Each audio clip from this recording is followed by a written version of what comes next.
Well, hello YouTube, welcome back. I am your host, your captain, the Flying Moose, with you after a seemingly endless hiatus. I am very sorry for all of the attempted streaming and then kind of bait and switch in that we didn't stream. But yeah, it's been a roller coaster of a week. So I will explain more in the cruise what's been going on and why my life has been so crazy. But a lot of it's been resolved now, and it's good news. It's great news for me, at least. But it's been quite the roller coaster. So all that to say is we will deal with that in the cruise. I have some rants to go on just for funsies, and we'll deal with that then. So today we are going to be flying FedEx. We're flying from Toronto, where we last landed with the 7-4. For those of you who stayed and watched the attempted barrel roll that did not work, we got about 3/4 of the way around and overstressed the aircraft, and it blew up in the sky. So someday we'll try that again, but today is not that day. So. And that's exactly why I don't do that in the flight, because that would have ended the flight. Anyway, we're flying on the PMDG MD-11 today, FedEx livery. This is FedEx flight 147 from Toronto to the FedEx hub in Memphis, Tennessee. I want to give a quick shout out to all the people who are joining me in chat so far. I've seen Blue Crayon, I've seen Brandon Spiders, hello, Cindy Ward, welcome aboard, Jimmy John, how nice to have you aboard. Please do not bring any lithium batteries on board, as they may explode and cause a flight problem. We don't want to have that. I've seen Jake the Snake in here, Jefferson Tomlinson, welcome aboard, good to have you here. And I think that's everyone in chat so far. So go ahead and jump on a chat, say hello. I'll give you a shout out, and we'll talk. And it's great to see a bunch of familiar faces. It's fun to do this. So again, apologies for the hiatus, but we are back and we are flying. So here we go. Let's start with our traditional walk around that we must do. This is why order is late. Yeah, because of the lithium batteries. Yeah, exactly. Alright, so let me make sure I'm clicked on the right thing before I start pushing buttons here, and let's walk around. So we'll start here at the front of the aircraft. We're noticing this is the angle of attack sensor, something or other. I'm not sure what you call that exactly, but that's what that is. It senses the angle of attack of the airplane. Landing lights right here, that pops out. And then we've got 2 of our intakes for the air conditioning packs, and the other ones right here. Make sure those are clear. And the aviation, the whole thing's aviation. The aeronautics bay hatch is closed and shut. We've got our nose gear right here, and tires look good. We've got our taxi lights right there that look okay, and I don't see any problems on the nose gear here. We got shiny strut right there. Alright. Larry Fick, hello! Welcome to the stream, sir. Jake the Snake, what add-ons do I have? I have a lot of them, and I will explain them in the cruise. You can also find a list of them, actually, in... actually, I think they're listed. Maybe it's just my computer specs. But a bunch of that stuff is listed in the About section on the YouTube channel, so if you want to check that out. We got the other landing light over here, the other angle of attack sensor. By the way, the pitot tubes right here, which measures airspeed right here below the nose, and checking the radome nose cone right there, making sure there's no damage. As we come around here, we've got our static ports, which help us with air pressure. Sensing the air pressure, that helps us determine our altitude, for those of you that are interested in knowing how this stuff works. Wing root right here, and big GE engine. Nice and white on this side. Checking our fan blades, make sure there was no problems, dinks, dents, scratches, bird debris, anything like that. Nothing living in there. Nice FedEx logo right there. We'll check the pylon up there, make sure it's connected, and checking the leading edge of the right wing for any damage. There will be no snakes on this plane, so nice try. This is FSX. Dan Click, welcome aboard. This is FSX Steam Edition today. And coming around the backside, we're checking for the, by the way, the winglets right there, and our static discharge little guys. Aileron right here. And flaps. I love it says WestJet instead of FedEx, but that's, I can't control that. Another section of the aileron and flap area right here. We've got our right main gear, shiny strut, brakes look good, tires look good, strut looks good, no leaking hydraulic fluid. We'll also check the center gear while we're here too. Again, this is an optional gear. I still have not heard a reason from anybody why you would ever want this up, except I guess if it was defective. But it is optional. You can raise it and keep it from coming down in flight, so you can only land on the mains. But so, thank you, Dan. I'm glad it looks amazing. I think it does, especially for a sim that is essentially, I mean, Steam is new in some sense, but it really is just a retooling of FSX, which is a over 10-year-old sim. So it's pretty stinking impressive, if you ask me. I'll come up here and check the backside here. We got the engine itself, the number 2 engine, the vertical stabilizer with the rudder, 2-section rudder, and the horizontal stabilizer on the right side. Leading edge, more static wicks there on the back, and elevators as well. And rear end of the engine nacelle, just making sure that looks clear. APU is right there, which is operating at the moment. I swear if my Amazon Prime package is on this plane. Kyle, I'm sure it is. If you ordered it from Toronto, it's got to be. After all, FedEx, here at FedEx, we are the world on time, don't forget. So, well, it's somebody's pogo sticks back here, so we've got that. In fact, I can check and see. Let's see what else we got back here. It looks like a sleeping bag or a duffel bag, maybe. If you got some seriously pink, really nasty-looking luggage, really old-timey looking luggage, like really, what is this stuff? So, yeah. So if you got a pogo stick coming, that's in here. I'll tell you that. Beyond that, I can't really say. Let's see. Let's check our left main over here. Yeah, realistically, the plane is probably just full of maple syrup. Let's see. Strut looks good. Tires look good. Brakes look good. And exhaust port of the left engine looks good. Diamond Aviation, thank you so much for subscribing. I appreciate it, sir. Welcome aboard. Alright, they opened my pogo. Yeah, sorry. It must have fallen out in the tarmac. We just had to throw it in the plane. I said we get it there. I didn't say the condition we get it there in. Let's see. This the free roam camera that I'm doing right now. This is brought to you by EasyDock, which is a camera software that you can purchase for FSX and Prepared. There's also another one that's now out. It's actually in early access. Van J. Liana, welcome to the stream, sir. Thank you so much for subscribing. I appreciate it. Yeah, it is EasyDock. There's also one now called Active Cam. I can't remember the name of it. Bonus JNR, thank you for subscribing. Welcome aboard.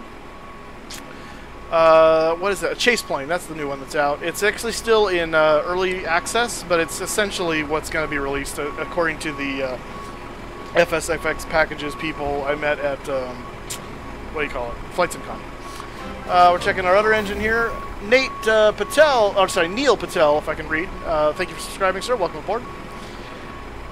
We've got our left engine nacelle, again, checking for broken and damaged fan blades. We don't see any, so that looks good. The wing root looks good, and our static ports over here look good as well. Is that bus... Oh, dear God. Okay, I'm going to stay out here for a little while longer because it's going to ruin the atmosphere. This bus, for some reason, even though this is a... what do you call it? A cargo aircraft...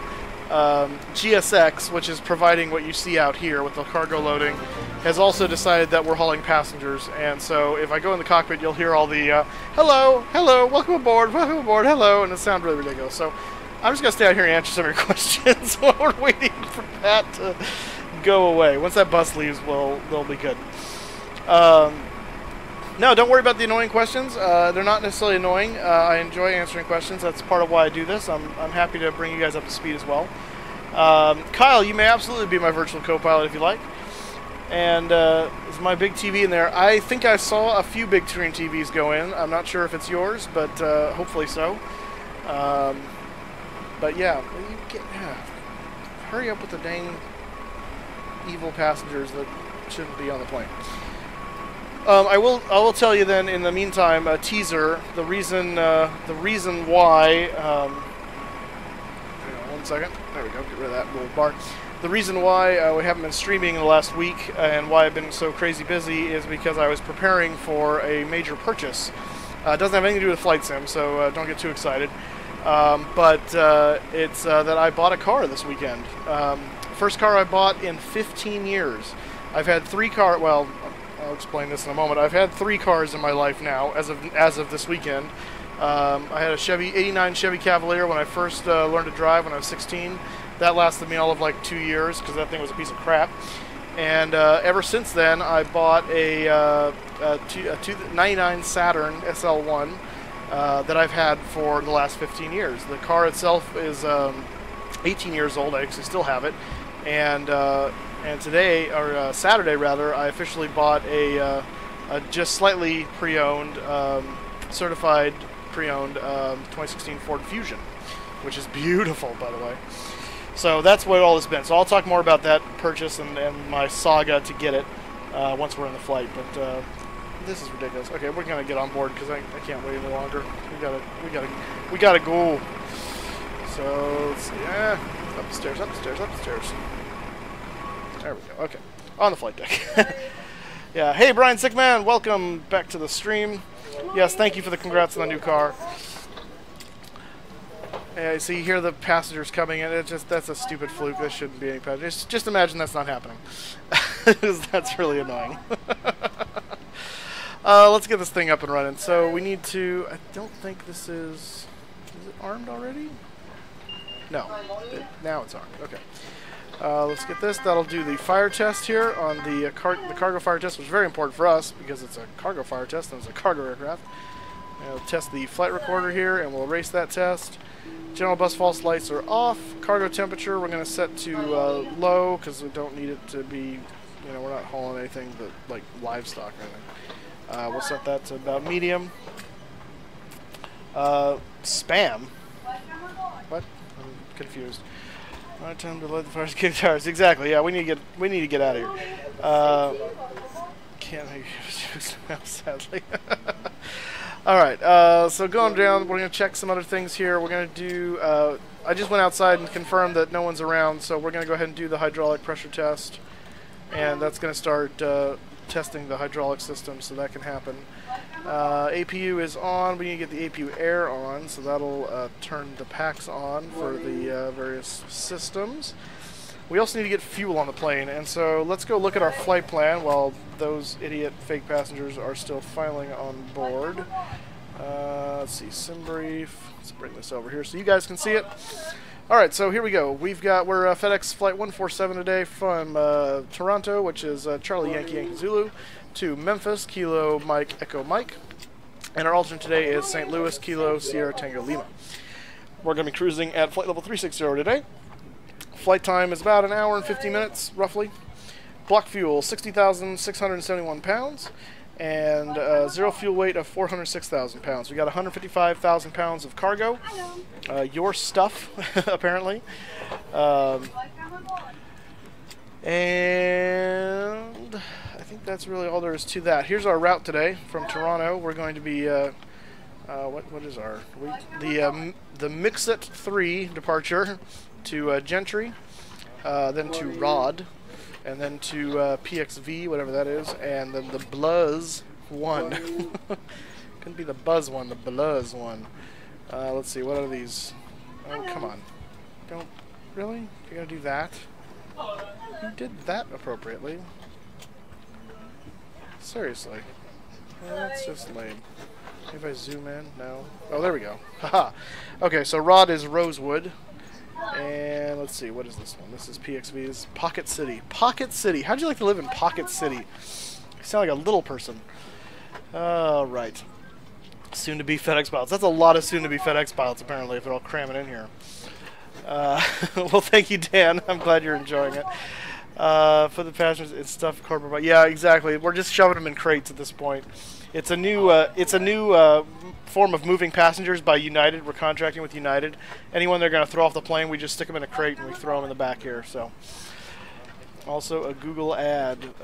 Yeah, I've monetized some of these to see what happens. So that's why you'll see that occasionally.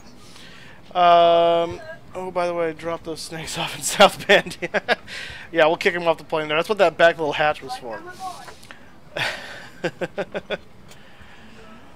I mean, do they have ads like that one? I'm not sure what ads you're referring to. I don't make the ads, so that's Google pushing stuff in. So I just basically say they can. Slipknot, welcome to the stream. Good to have you, sir. Diamond Aviation. Open the cargo and let all the passengers fly. Yeah, exactly. Brian Sickman, I'm sorry to hear about that. immediate family or like relative. But sorry to hear about that. Let's see here. Oh, I need to get my alternate final reserve. 10606. That was the other thing I was getting out of here. They are still loading up. What on earth? Passengers loading forever. For days! I guess when you have 155,000 pounds of what the game interprets as passengers, that's a lot of people. Drop the Coke? Relative, though? I'm still not really understanding, but yeah, relative. I'm sorry to hear that, man. That's tough when people close to you die. So, Coke in the rectum. That's disgusting. Okay. Anyway, looks like the hydraulic system test is done. We know what our fuel needs to be now, so let's go ahead and set that. So I'm going to go over here, and we're going to set... Actually, before I do that, I have to set it here, huh? So let's go to the FMC. I know, yeah, I need to align. We do have the current AIR data, I believe. Jefferson 1707, yep, so that's good. And let's go ahead and we're doing CYYZ to KMEM. Put that in there. Just return. Our alternate is KSTL. And go back to that. Flight number. Fly FDX 147. Oh, that's convenient. Right down the side. And cruise is going to be 360. Boom. And initialize the IRS. And cost index is 80. And fuel, block fuel. Alright, so let's see. Past the TSA. Oh, that's lovely. Rubik's Jelly, welcome to stream, sir. Good to have you here. Yeah, no, you guys have been busy ticking people off. Cindy Ward, my 4th of July was wonderful. I spent it, well, we spent it flying, so I spent it with a bunch of you people, which was fun. But also made myself an epic steak dinner, so that's how I celebrate America. But it was great. Thank you for asking. I hope your guys' 4th was nice too. If you're in the United States, if you're not, I hope you had a good 4th of July. Even though it means nothing to you, but hopefully it was a good day. 6671, that's what I was looking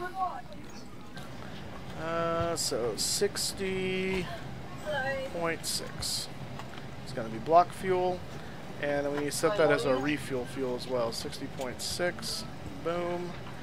Now we can go over here to refuel, and we're going to set FMS refueling. Maybe. What's going on? Page. Mode manual. What's going on here? Manual mode. Oh, it's been a while since I've done this. There we go. Now start. I thought it was pages, but no. Okay, so that's done. And then we can get the rest of this thing set up as well. So the rest of this is going to be flight plan and then initialization. Actually, let's do initialization first. Oh, no, we already did that. Oh, it's that. Okay, we should do flight plan first then. Okay, fine. Fine. All right. I don't want to hear about your marijuana. I know it's Canada, but still. Bossman78, welcome to the stream, sir. How are you doing? You don't need passengers, yeah. My TCAS is off because I'm on the ground, but very observant right there. Look at that.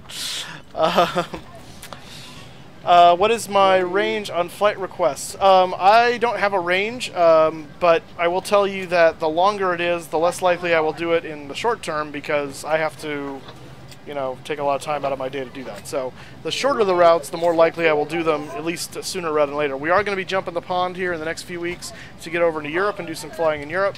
I have not decided what date that will be yet when we do that, but that will be happening. Well, good for you, Brian Sigman. That's awesome that you got your pilot's license. I have my driver's license, that's correct. I also have my commercial driver's license, but I do not have my pilot's license. So I have my virtual pilot's license. That's all it's my claim to fame. It's not very good claim to fame, but hey. All right. What SID did I say we were taking? Because I don't remember. I'm going to have to look at flight plan again. Oh, the Mix-It 3. That's right. The Mix-It 3. Going the wrong way. Mix-It 3 right there. There you go. And we're taking the Gentry. And I do not know what runway we're taking yet, so we should probably figure that out. Again, to the EU, yeah. Alright.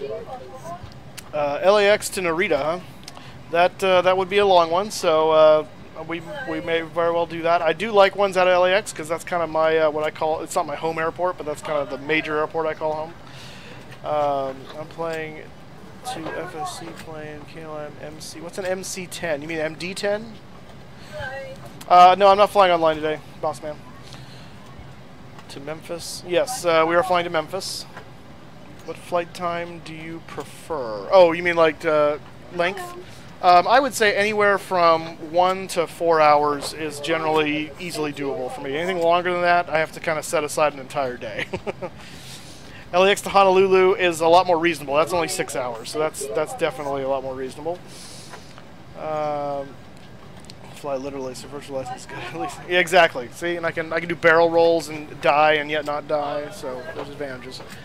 I'm gonna take a look at the weather and see. They are still boarding, aren't they? Oh my gosh. Oh, all right. I wonder if they'll ever stop. That's a little scary thought to think that they may not. I may just have to shut the doors. You were born in Honolulu. That's awesome. You went to Tokyo for in real life. What for? Vacation, business, pleasure, fun.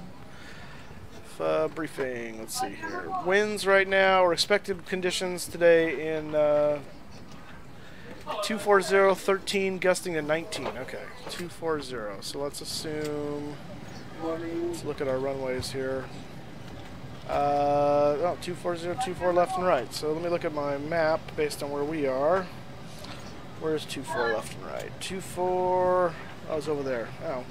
24 right's the bigger one, so let's take that one. 24 right. Alright, we'll insert that.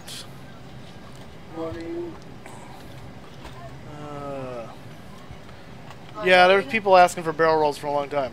Cullens, I'll go outside and show you the plane in a second. We just did the walk around a little bit ago, but I'll show you once we get this all set up. Vacation, alright, that's cool. That's it'll be sucked up, yeah, exactly. Sorry, Brian, I'm not going to be Alt F4ing at all. And partnering with United was a joke. Hori MHD, welcome aboard, sir. Glad to have you here. Are we going to have manual? I hate that. So we got vectors coming out of here. That's going to be fun. Right, so after... Is that the... I guess it is. Out of... Shouldn't we... I just said my transition was Gentry. Where... This seems wrong. Shouldn't... Did I not pick Gentry? I'm now confused. Alright, stand by. I'm going to check something here, because something is not... No, maybe I won't. Seems to have gone away. So, didn't I select Gentry?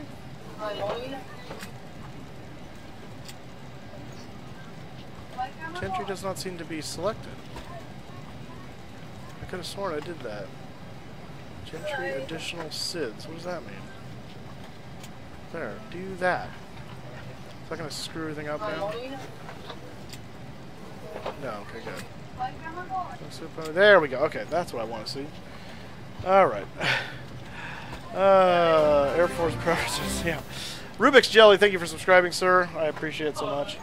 How much was this game? Well, Steam, I got it on sale. It was like 12 bucks. When I originally bought FSX back in 2006, it was like 50, 60 bucks, something like that. I mean, now you can get it cheap. So, yes, you may ask questions. Absolutely. All right. Gentry. Then from there, we're going to Rod. So I'm going to click on that. And next waypoint is... I think we put it in there. Is that correct? It's been a while since I've done this now. Where's R? R-O-D. Yes, okay, good. And from Rod, we're going to PXV.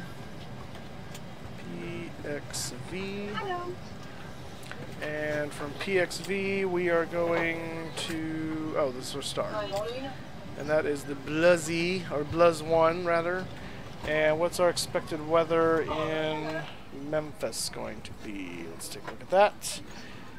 Memphis weather expected 226 at 2. So basically wind calm. Okay, so that's not helpful. We could be going anywhere. Alright, well let me look at the Memphis map and see what I would prefer to come in on. KMEM. If I had the choice, I have a feeling the default for FSX is going to be the big up and down ones. That's the technical term, by the way, big up and down runways. Yeah, it's going to be either 18, it's going to be the 18 or 36 runways. I don't know which way they... I would prefer to land 36 because then we can go right into the cargo area. So let's, actually runway 9 would be nice too. If it's 2, what did I say, 2 something or other at whatever? Yeah, let's bank on 3. Well, no, that's not really right either then. Maybe 27. Let's do that. I'm gonna call it 27, and we'll see what happens. ILS 27, Bluzzy 27, Bluzzy, it's Bluz 1, and we're gonna say the PXV transition to ILS 27. Insert. Oh, yeah, fine. And we gotta check for. Oh yeah, we gotta. Oops. Nope. Back. Clear the discontinuity. And clear the discontinuity. Add this manual to the hold here. That's gonna be fun. In fact, I'm gonna have to get rid of that hold. But that's fine. We'll deal with that when we get closer. Okay. I believe flight plan is now good. So now we can do takeoff arrival. Flaps we're going to do 22. Flex temperature, I'm not going to do flex. Packs will be on. Slope and wind. The wind was significant here. 240, 13 gusting 19. So we're going to say if we're taking off 24, that's a headwind. Directly headwind, so that's going to be H. Let's see, what did I say? 13. Well, we'll do 13 because if it's faster, it'll help us. So, oh, whoops, I got to do 0/H13. There we go. And outside in temperature is 25C. 25C. That should go as our. No, it's not. Why don't we have our V speeds yet? Oh, because we haven't done... Oh, yes, we have. No, we haven't. Where's our... I didn't do our weights. Aha! This would help. Okay. Alright, I'm going to check chat here again real quick because I was kind of glued in on that, so give me 1 second. This is FSX, yes. FSX Steam Edition. JFK to Havana before the Cuban cigars run out. Yeah, we can do that flight. That'd be a fun one. Yeah, it is Flight Sim X. Yes, it is. And then Steam, link me your Steam via Twitter. All right, we'll do, Brian. I suggest you go to NRTs and there's a. Is that Singapore? I'm assuming. That would be more doable. I don't know how long it is off the top of my head, but this is IFR. Time to blow up your phone. Don't you be blowing up my phone. There's a problem with the GPS point 7% PG not set. Show me the right set. Hurry MHD. Let's talk about that in the cruise because I think I'm going to need to inquire some more information from you, and it's going to be too hard to do that right now. So, yeah, I know that's what it means. You're going to spam my Twitter. Please don't do that. Your ladies' man rating may drop quick. Who are them ladies that are talking to me? What are you talking about? Expect women blog. Fluffy fur faces pigs. Hi, welcome aboard. Yeah, you do. You spam it quite a bit. Did I miss somebody's comment that I didn't see? Or were you talking about Hurry MHD? No, I think I got everybody. Okay. Fly idiot. EDDF to EGI. Oh, that's a yeah, Bossman. That's a good one. We'll do that when we're in Europe. That's Frankfurt to Heathrow. Fly one from Amsterdam. Skip all day. Yeah, we'll definitely do Amsterdam and London when we're in Europe. So that will come. No problem. Okay. They are still boarding. I do not understand. I really don't. Zero fuel weight. 406, I believe, was our number. 406. There, now the V-speeds come. And, oh, I closed this. Oh, crap. Oh, no. I don't know what my zero... Shoot, I knew I needed to write that down, and I didn't. Okay. Well, that's going to be fun. I don't know if I'm going to be able to get that. Find the... Aviation 02, welcome to the stream. Where can you find the wind info for any airport? Well, I think if you go to AirNav, well, this will help you for the U.S. anyway. I don't know about Europe. AirNav.com, look up the airport, and I believe somewhere on the right-hand side they list the current METAR data, which is where you get the wind info. There's probably other ways to do it as well, but that's the most official I can think of at the moment. Let's see. Try to Fly Gaming. Hey, welcome back to the stream, sir. Good to have you back. I'm gonna have to see if I can grab this somehow, because I made a boo-boo. PMDG. Okay. Oh, no, get over here. Let's see. I wonder if I can just get it back to what I had. By some miracle. Come on, show me 155. It's like gambling right now. Come on. Don't make me hurt you. Alright, that's close.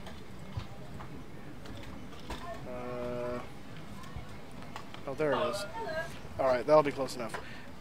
Takeoff CG 26. No, I don't want that. I want zero fuel CG. 26.4. Quiet. Go. I don't want to confirm. Ah! Fine, I'll confirm my V-speeds.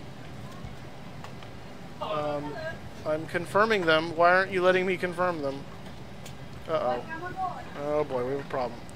Houston, we have a problem. Uh-oh. What's happening here? Why you're not letting me confirm them, nor are you letting me clear this message? I don't like this. What is happening here?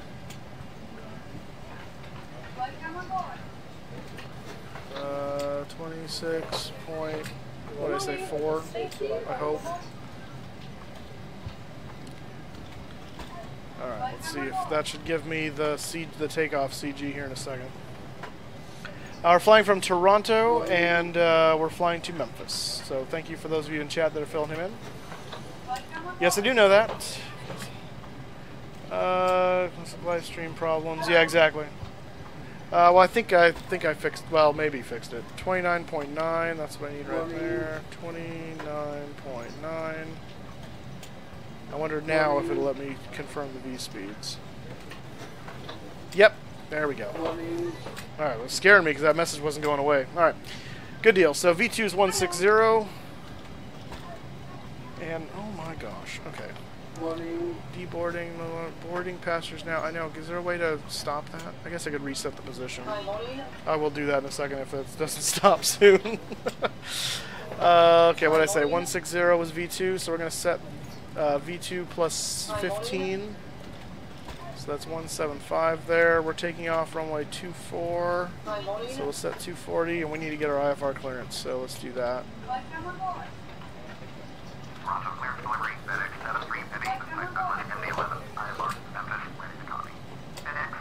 Nigel, welcome aboard, sir. Good to have you.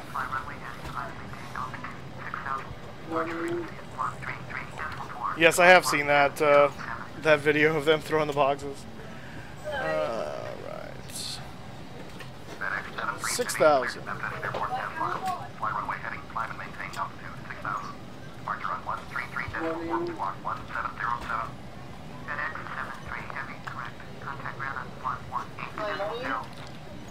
Let's see, let me go over here, we need to set dial a flap to 22. Good morning. Thank you. Hello. And these are confirmed 0. This is standby plan is there, which is good. Let's set our auto brake to RTO. Alright, we've got that now. We need to do our annunciator lights test. This will also do an HVAC test for us, or PAX test. So I'm just checking all the lights, making sure all the lights are working. They appear to be. We should have a air system test going. Yep, we do. Good. So we can let that go. The air system test will continue. While that's happening, I'm going to test the fire system. Engine 1, fire. Engine 2, fire. Engine 3. I don't understand what you're asking. How is it a mod? This is FSX Steam.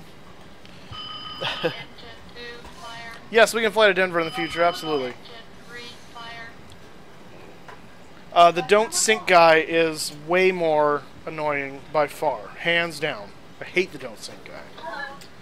In fact, on the 727, I had to remove the sound file because the way the plane is set up, you almost can't not get that message on approach because the way that thing flies. Alright, so now that I need to turn that back on because it turns the air system off. This is an interesting note. If you ever run that air system test, it will turn the APU air off, and you go to start your engines, you have no pressurization without turning that back on. So, note for that. Electrical system is looking good. I need to fuel used reset. We'll do that. I'm going to turn the seatbelt signs on for the jump seat people, because there's probably a few of them, especially the way they keep loading up. Nav light should be on. Logo light can be on. These guys should be on. Dome light can be on right now. Vivendo, welcome aboard, sir, and thank you so much for subscribing. Hello. Should have turned that light on a long time ago. It's so much easier to see now. Amazing what that does. Okay, the cargo is finished loading, so I'm going to shut those doors, and I'm going, you know what, screw this. Reset. Oh, no! That's why I kept going, because the thing had frozen up. Yep, we lost, Alright, we're going to have to push back manually. Dang it! Alright, well, that sucks. Boo. Alright, that's fine. Okay, how is this, though? Yeah, I still don't understand though using a mod. What are you talking about? Yeah, because the program screwed up and thought we were loading passengers. It was loading cargo, too. It's very strange. I don't understand. And now we have to just push back straight, which is stupid. Okay. What did I come down here for? Doors. I knew there was something. Okay, well, that's lame. Cargo doors, we're going to close them. Close, close, close. And the cabin doors, we're going to close it. And as they close, we're going to arm all the doors. And go back here. Ground connections, that's not anything, so we don't need to do that. We've already refueled. We could push back with this. I think I'm just going to do the, well, no, maybe I will do that. But I can't do it in meters because I don't understand meters. Let me see where we are. This will satisfy you guys that want to see an outside view too. Unfortunately, all the stuff is gone now because the stupid game screwed up. I guess we could go either way. What runway is that? I can't see the number. Which way are we facing right now? 326, so that is... Where's my map? Ah, give me my map. Not that map. That's Memphis. I don't need that. CYYZ.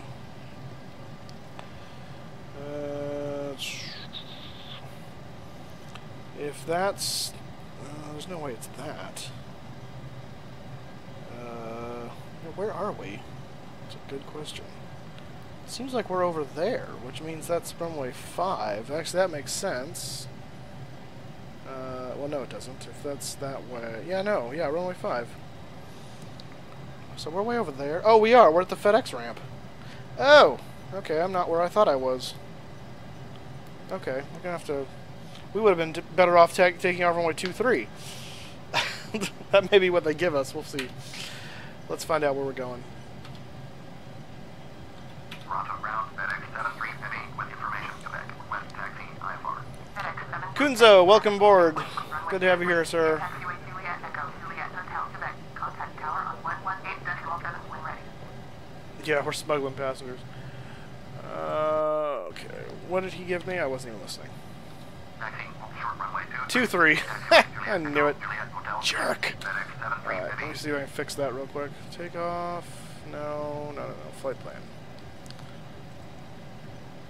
SID. We're going to do all that, but we're going to change this to 2-3. Insert. And only 2-3 to... Oh, you killed my... You killed my... Okay. SID.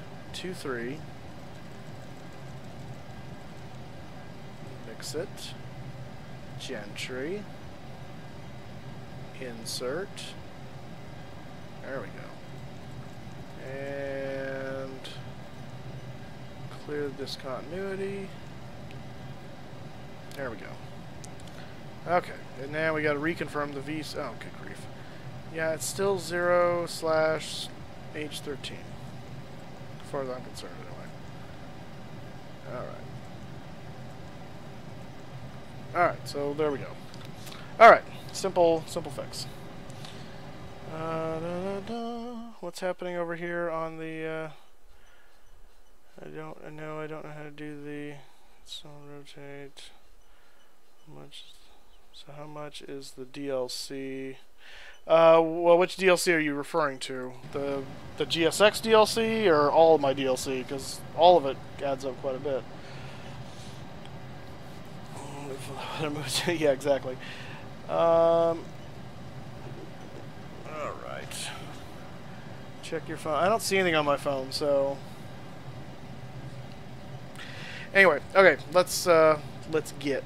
We're gonna back up, and I'll have them do it, because apparently GSX is dead, which is annoying, but I can use this. We'll turn the nose to the left, no, to the right, because we're gonna go that way. So 90 degrees. And we'll start that. Ground, cockpit. Hi, Captain. Alright, we're going to shoot, let's see, beacon on, and we're going to say dome off, and we're going to go with ignition A. Oh, now I have something.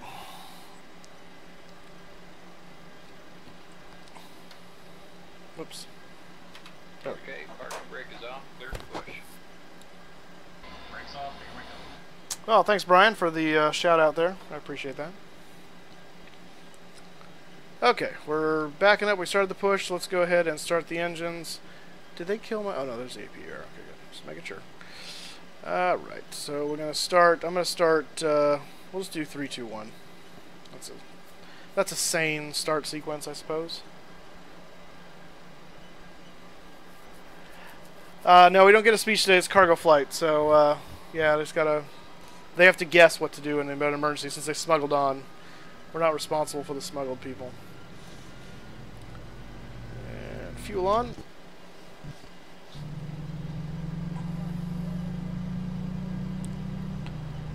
So you're talking about this this particular aircraft, the PMDG MD-11. It cost me, I think it what was this? Like 80 bucks, 70 bucks, whenever it was.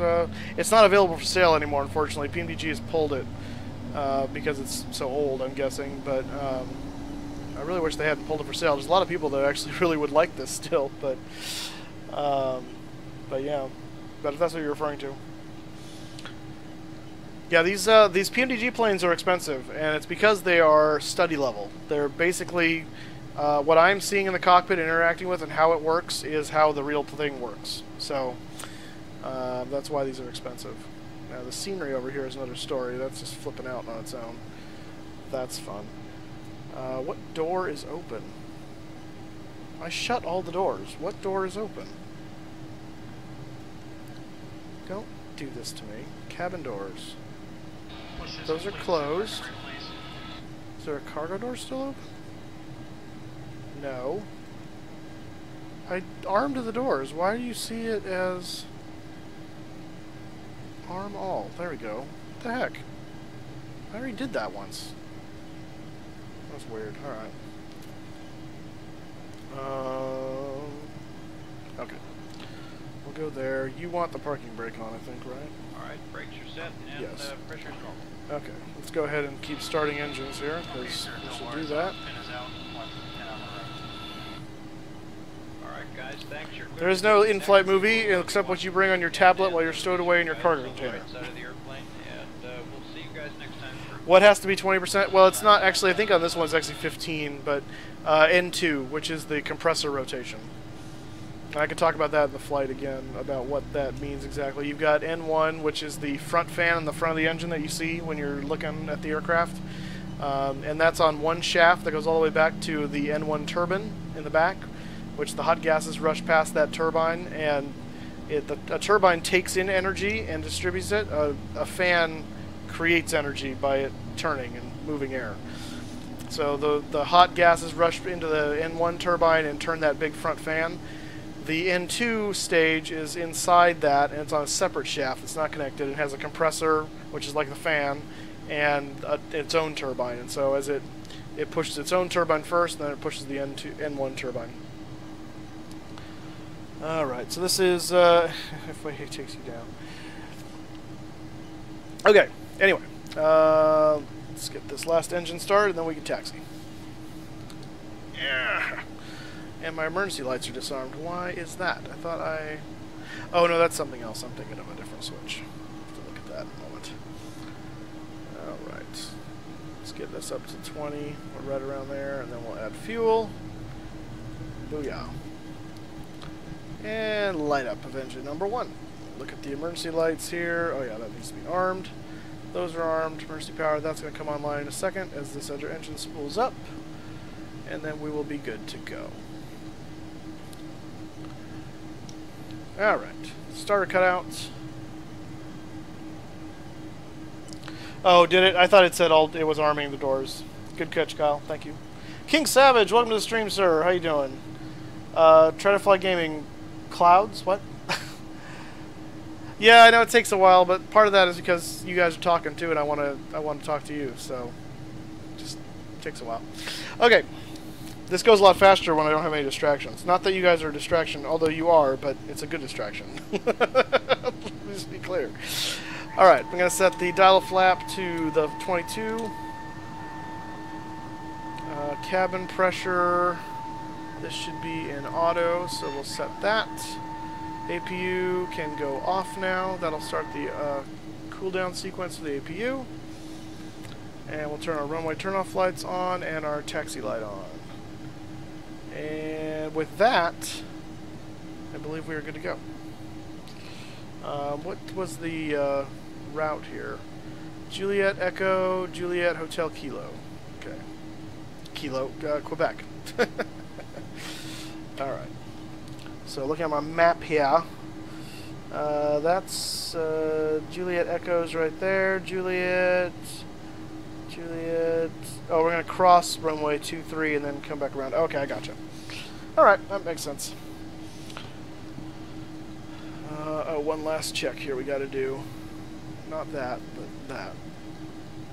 Configure. I'm going to check our surfaces. 2 green and 1 down.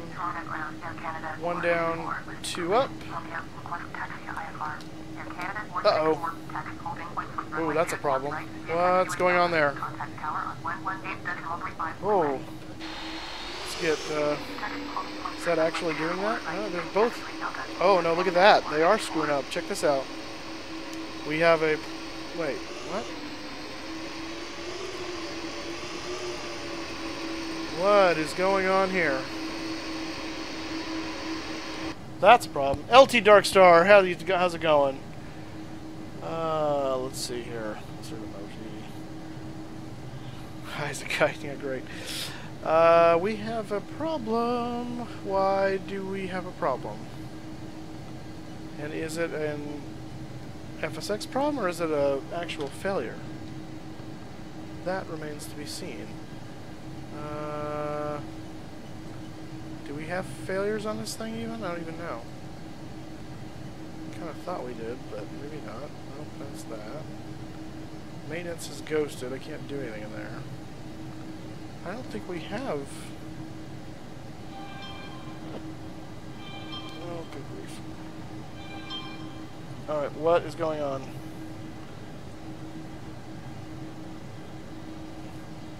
Brian, I'm gonna hurt you. Alright. It's blowing up my phone with don't sync. I'm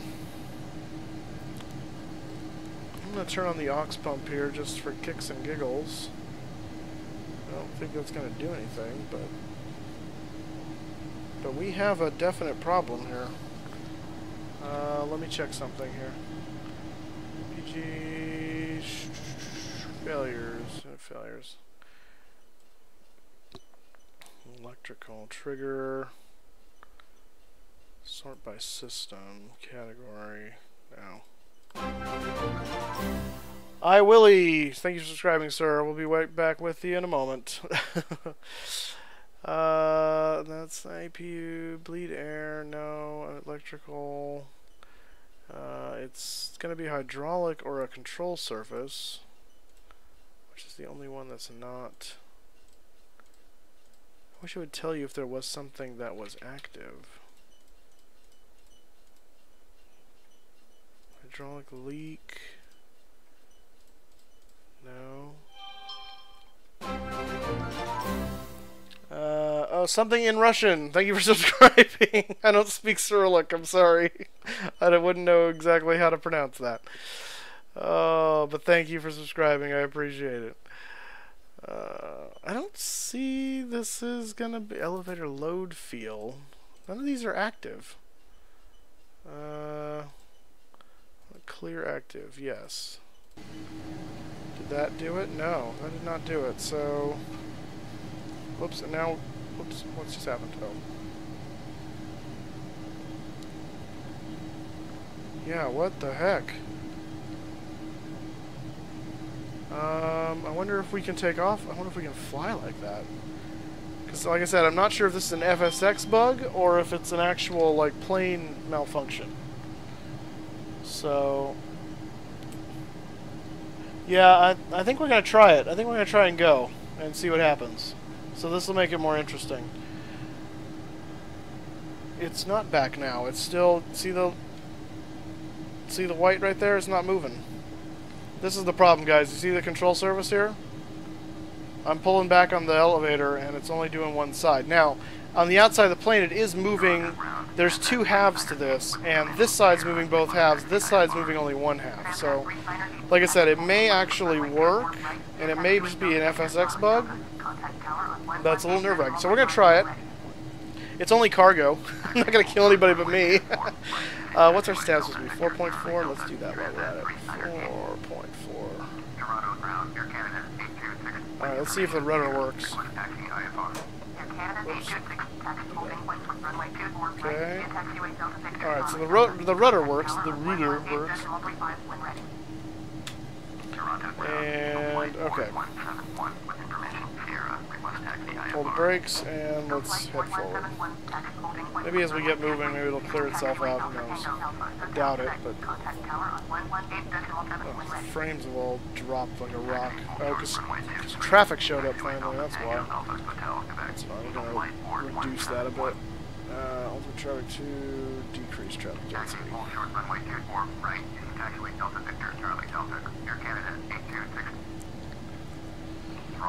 Okay.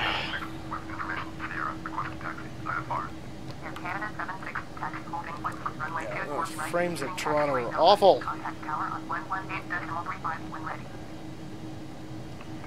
Doesn't help that the weather is what it is. Okay, so we're gonna do this anyway. We'll hope for the best. Let's see. Glorious. Yeah, I know. The frames are wonderful. I love it.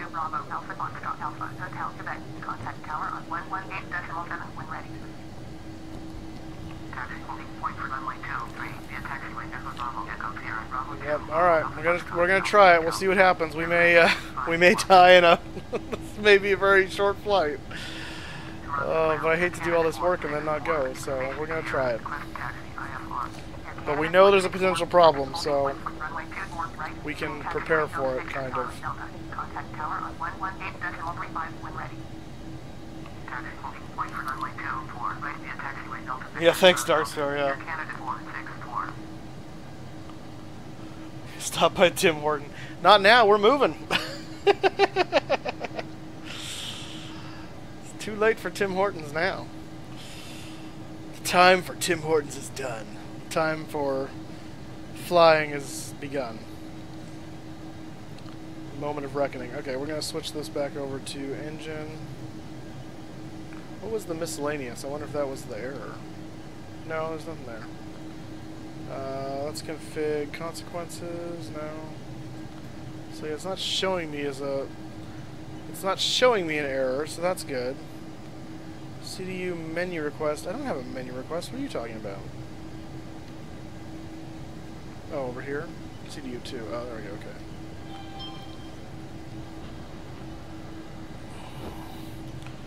Yeah, Brian, please keep it to the chat, because if you're blowing up my phone while we're doing this, I'm not going to be looking at it, so just know that. So auto brake is takeoff, no swing seals is on, and we need to turn that hydraulic pump off, because that's not the problem, so we'll kill that. This is not the issue. The hydraulic system passed the test, so just don't have the fish for dinner. Paying to die. Yeah, Jibby was on the flight to Toronto. I think Blue Crown was on part of it. Let's see, who else was on? Cullens, I think, was there for part of it. Exactly. I cannot tweet and fly at the same time. I can only do one at a time. I am skilled, but I'm not that skilled. Alright. Let's see. Just make sure there's no other due diligence I need to do. Oh, there is. I need to dip my U. TCAS test. Test the TCAS. TCAS test passed. Rubik's Jelly, I have no idea what you just typed. All I see is what looks like either Japanese, Chinese, or Korean characters.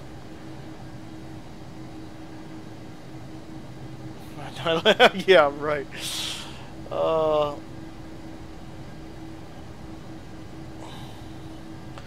Yeah, well, it's possible it's FSX. We don't know.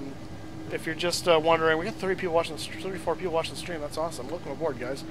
I'm glad to see it so popular. Let's get those subscriptions rolling in.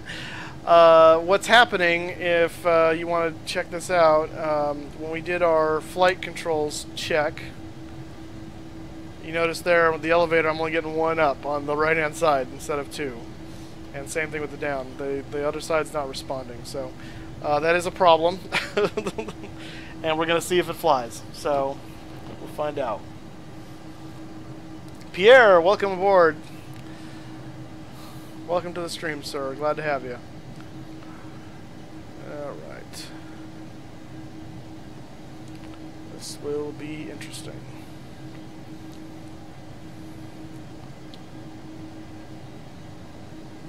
Those of you that don't know, this little guy right here, this is the glide slope generator.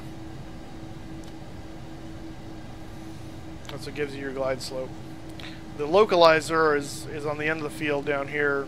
This this bar that projects down the runway the other way for your localizer. There's one at each end. If there's an ILS at both ends, there's one at each end.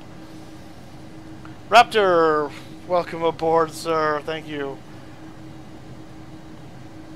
Yeah, thank you. I appreciate that, Brian. Yeah, Raptor was on here last time. You're right. I don't remember if he was here till the end, though. I don't remember. It's been a crazy week. I don't remember a lot of things. 35 people in the stream. Thank you so much for tuning in. If you have not already, I would encourage you to hit that subscribe button and the like button for the video. You can also follow on Facebook or Twitter, Flying Moose 83. And, what? Hold position, FedEx 73 Penny. Why? Oh, because I gotta cross the runway, that's right. I forgot about that. I also need to do some housekeeping things here. There we go. Okay. Now we got the green box. The green box means we're good to go. Alright.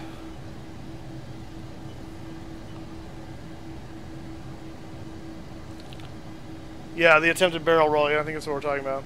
The unsuccessful, the 75% barrel roll. Alright. So we're going to cross 2-3, which... Really? That's what we're coming around to. I feel like we don't need that extra space, but we're going to humor air traffic control. Although maybe we do need all the extra space with our failed horizontal stabilizer. Thank you, Cullens. I appreciate the wish for good luck. I also hope I don't impact this building, because that would really suck. This is really close to the taxiway, and I've had an issue before with, so I'm going to turn now, even though it's really tight. I don't want to risk it. I've had that, I've been burned by that before. Can we tune tower yet? Yeah, there we go. Toronto Tower, FedEx 73 Penny, ready to go, runway 23, IFR, Memphis. FedEx 73 Penny, cleared for takeoff, runway 23. Alright, clear for takeoff, so let's go ahead and pull around. And we will get at it. Well, hopefully. We may all die in a few moments, but we'll see. We shall see.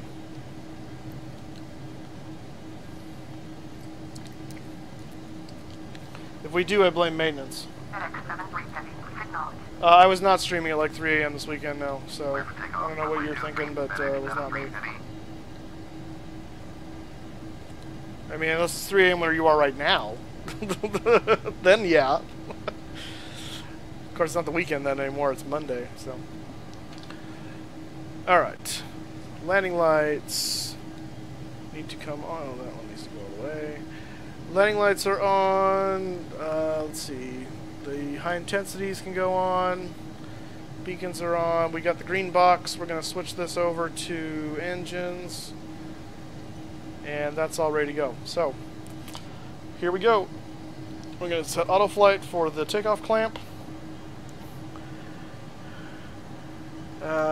Max Nicely, welcome to the stream. I'm going to take off and then I'll answer questions if we live. We'll see. Here we go.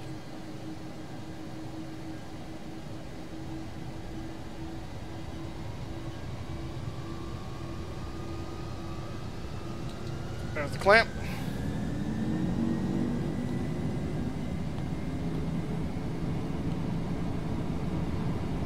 Alright.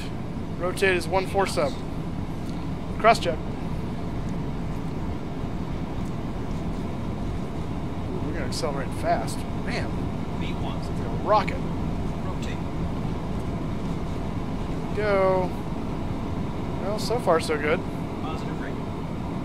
Positive rate, gear up. Look at that. We survived. Amazing. So, yeah, it must be an FSX glitch. So that's good. We lived!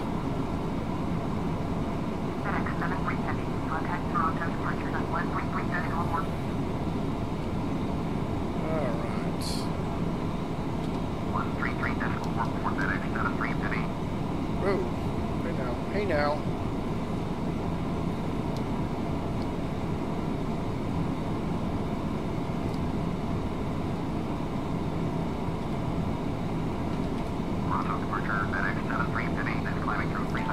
Flaps up.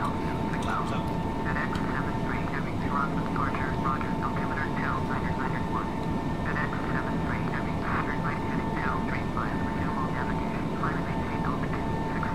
What is going on with my, oh, there's my, oh, I see, it's, I guess it's manual up until that waypoint, so, okay. And we only want to go up to 6,000. Yeah, we probably could have derated, but we didn't, so that's why. Yeah, it wasn't 100%, well, it's not 100, it's over 100% very often, but there's climb power.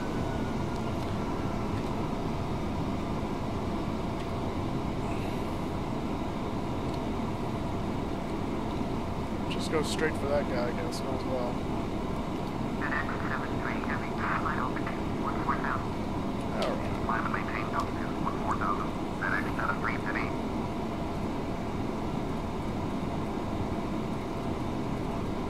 Not that far. There we go. 14,000. Oh, we're descending, that's not very helpful. Up. Climb power, please.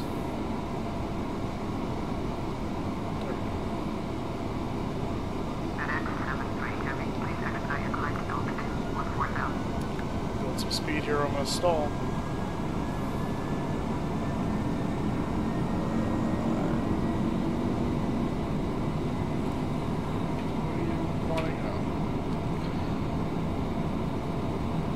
Come on. Speed up. There we go. FedEx 73 Heavy, please expedite your climb to altitude 14,000. I'm a expediting. There's slats retract. Slats retract.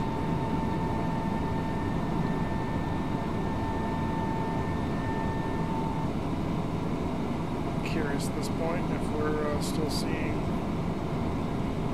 weird things going on over there.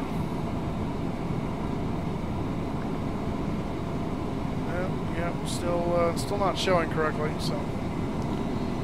Alright. FSX glitch, apparently.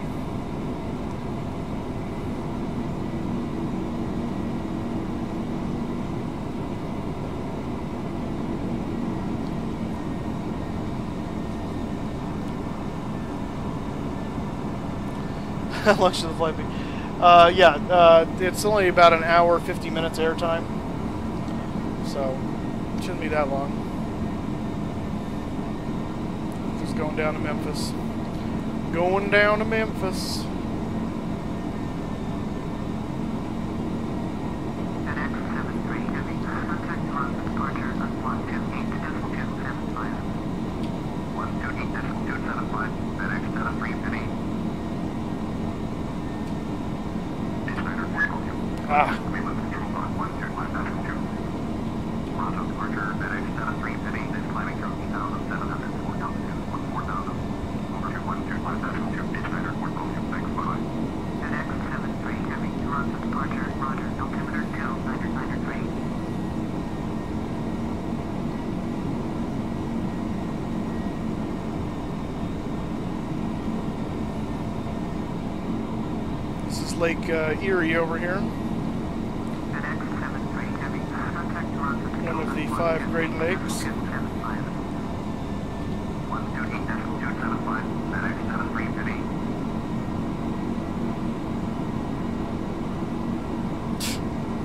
If he hits 600. It'd be nice to hit 600, but... 73 Heavy is climbing through 10,100 for altitude 14,000. FedEx 73 Heavy, roger, roger, altimeter 2994. Alright, so we're going to accelerate here by dropping the nose. Now that we're over 10,000 feet, we're also going to turn the landing lights off. And we'll pull the nose gear light off as well. As we move toward Mixut. Which sounds kind of Inuit almost, but we're not that far up in Canada, so I doubt it has anything to do with that.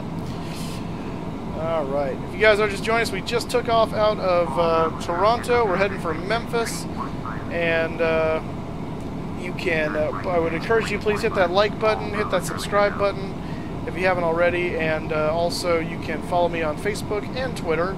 Flying Moose 83 is the handle for both those. Information's in the scroll below. Quiet you about the stabilizer motion, I don't care. And you also can donate if you wish to the channel. That information's in the scroll as well as in the description of the video. So if you feel so inclined, I would appreciate that if you want to do that. Who are you talking? Not me. Okay. We need to get closer to this transition point here, apparently. Coming up at 14,000, we should be getting clearance up, and once I do get that, then we're going to switch on the autopilot, and I will start looking more at chat. SS Holden Burnout, welcome to the stream, sir. Yeah, flaps and slats already up. We raised those a while ago. Oh, there was a Climb flight level 220, FedEx Tennessee, Penny.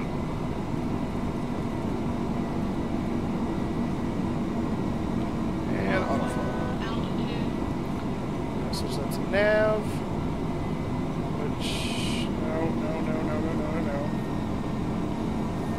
And we're gonna. That should be that. There we go. Climb thrust up that.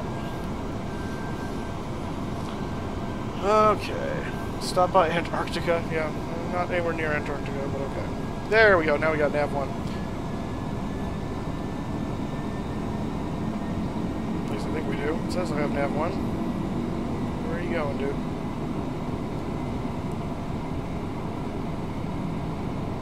There we go. Okay. Alright. It does not. I know what Alt F4 does. I'm not falling for that. I'm not a noob. I am going to go over here and look at chat for a moment and see what, if anything, I'm missing here. Tyler Richardson, hey, sorry I missed you. Welcome to the stream. Alright. Let's see. Did you delete my I didn't delete anything, so it's tear gas in the cockpit. Is there an inflatable out of Oh, very nice. What does this thing do? Oh, it's just trying to, okay. Alright.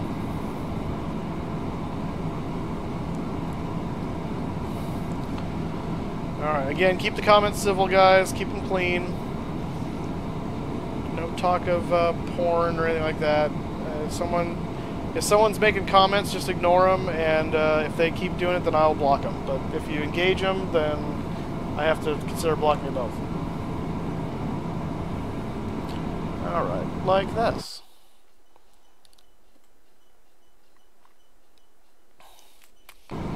So, SS Holden, keep it clean, or I'm gonna block you.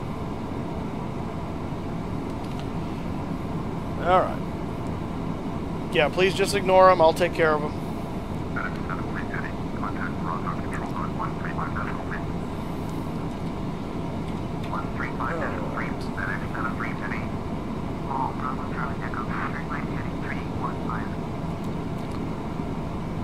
Turn right heading 315. So, the backwards are basically the guy with the Cyrillic is what it looks like. How would you like me to pronounce your name? Because there's no way I know how to pronounce it by looking at it on the screen. So if you give me like a phonetic spelling, I can actually call you by something. Otherwise, I'm just going to call you Cyrillic. Because that's what it looks like to me. I don't know if that actually is Cyrillic, but that's what it looks like. Alright. Climbing up to altitude 280. Sound. Up to 28. Moving on up. Yamadik. Okay, thank you. Oh, his name. Okay. Planning on changing my name. All right. Just call me Ronald. Oh, okay, Ronald. Got it. I can do that. The onboard and Life Left C series. Okay, there's not a whole lot of difference between the two. The objective between the objective of the onboard series was basically to take a look at the aircraft. So to use a flight to basically go through and describe all the systems and what they do and show you what it's like on that aircraft. The Life in the Left Seat series is basically the experience is just to fly along with flights that I do. We may talk about systems and stuff like that, but that's not the express purpose of them. So it's more of a, you can think of onboard as kind of like almost like a introduction to the aircraft, whereas Life in the Left Seat is more of like a day in the life kind of a thing. So that's the difference. But good question. Yeah, sorry. I saw that comment on the video the other day, and at the time I didn't have time to answer it. I was trying to think how best to answer it in text, and it's a lot easier to do it this way. So I'm glad you asked that again. Oh goodness. Yeah, Google Translate's a good one.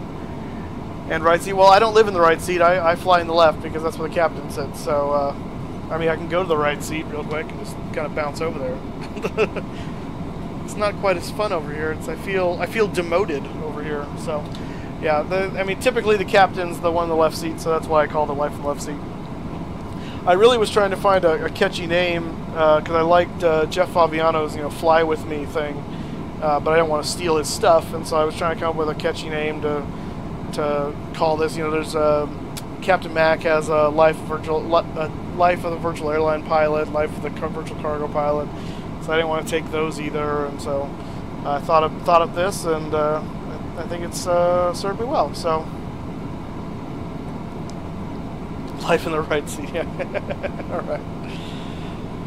All right. So as we get up to altitude here, I'll go ahead and start explaining what I was alluding to when we first started. I've been kind of OMG Jeff. Oh, Jeff Fabiano. Yeah, he's a good guy. I got to meet him at Flight Sim Con. He's a good guy.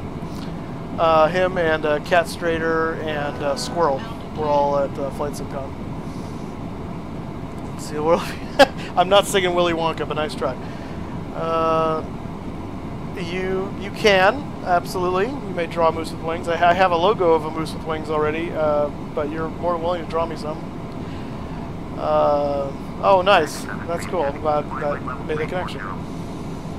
So anyway, I haven't streamed since Tuesday. I had meant to stream on, you said 34, right? Yeah.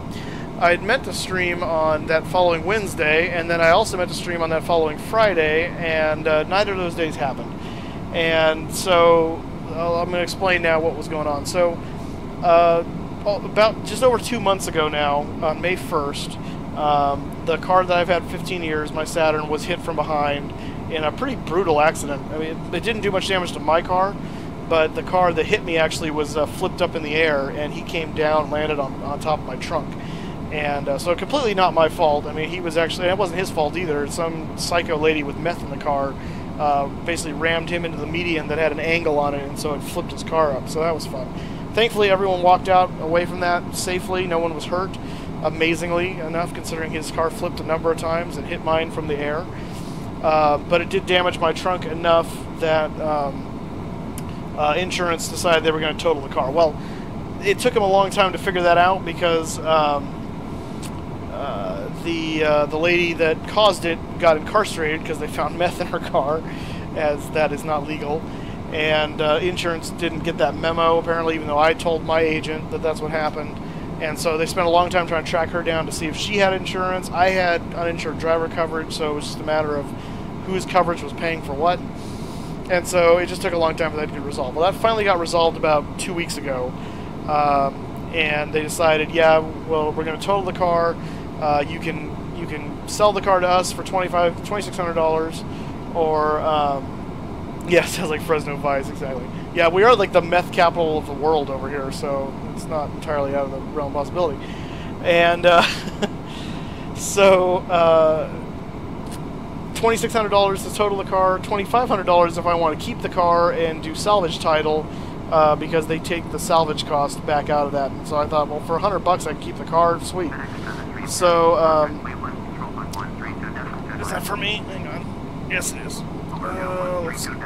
So, long story short, I decided to do that, and so I had to go get salvage title on my car. So all this time I'm going, okay, I'm just biding my time. I know I'm going to be buying a new car soon. That was always the plan. I'd been saving up for it. I'm buying the next car in cash. I've been doing Dave Ramsey for a long time now. I'm out of debt. I don't plan to get into debt again. It's, you know, I've got some pretty good financial habits now. So, and I make a fairly comfortable living doing what I do. So, I was still saving up. I didn't quite have enough for the car that I wanted, which was the Ford Fusion, and but I was close, and the $2,500 was going to help, but I didn't have that money in hand yet. So, but now I realized I needed to go to DMV and deal with getting the salvage title, and when I got the paperwork from the insurance company, it said I had to do that within 10 days of the decision, which was like now 4 days later. And so this was going to be fun. So I was realizing I was going to have to basically spend a lot of time at the DMV because I didn't have time to make an appointment. And also I had trouble finding my pink slip. So that's what killed Wednesday. Wednesday was when I realized I need to tear my room apart trying to find the pink slip that I know I received at one point. And so I spent the evening doing that and actually never found the pink slip. So that was discouraging. Stand by.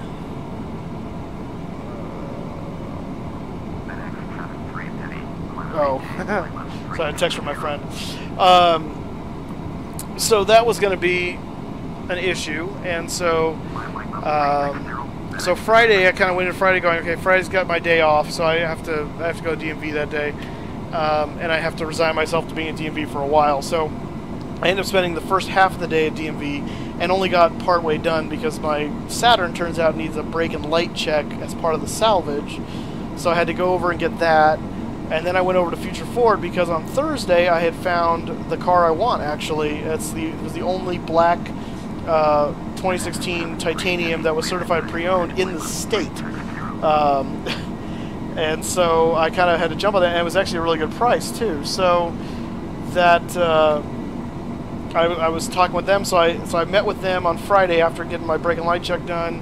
Hashed out a price with them. They agreed to bring the car from Sacramento, which is their other dealership up there, if I agreed with the price, and then contingent on a test drive on Saturday.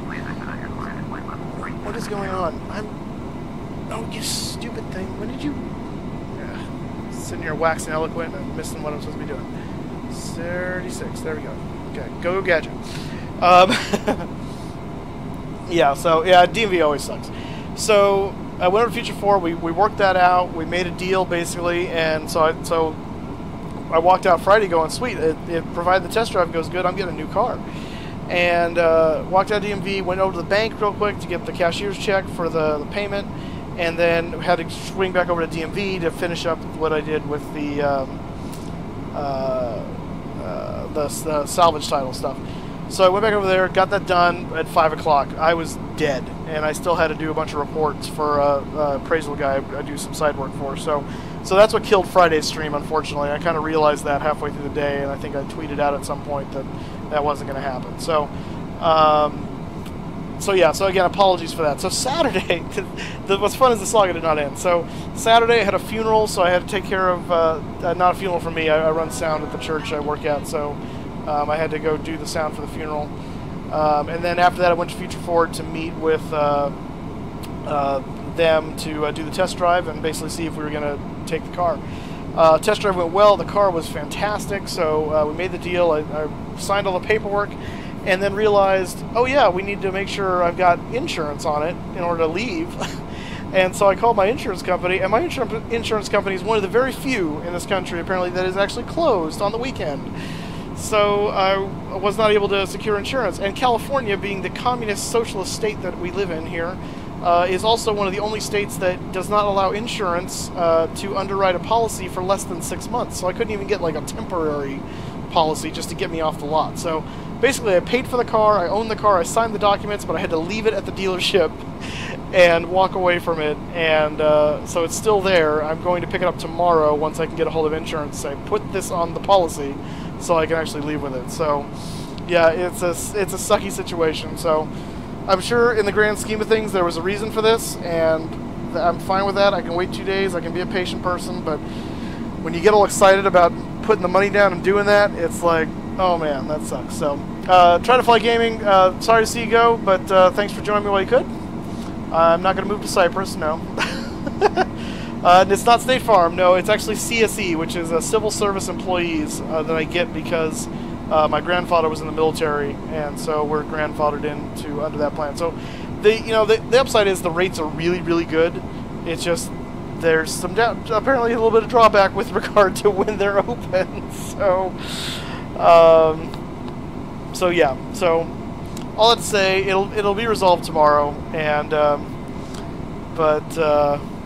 yeah, so I'll post a picture on Twitter, on the Facebook and Twitter when I get it tomorrow, so you guys can see what I got. But yeah, exactly. I wasn't gonna risk it. And J-Man True Seeker, welcome to the stream, sir. Good to see you.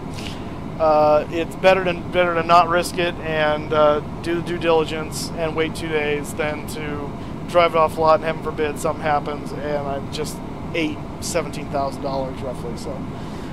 But yeah, thank you for the congrats on the new ride. It's going to be a lot of fun. I've had the Saturn for 15 years, and it is a beater car at this point, so it'll be nice to be in something nice. It's the titanium model. It's the premium class model.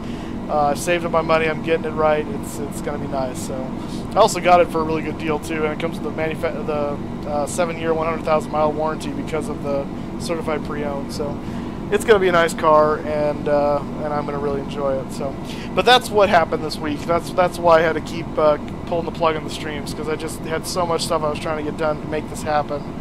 And so anyway, no, Brian, I know what you mean. Don't worry about it. I don't assume I wouldn't think you're homosexual. But yeah, thanks. If you got to go to bed, I understand. I'm streaming late today because of other stuff. But yeah, if you're here and you can follow, great. If you can't, that's always okay. I'll take who I can get. But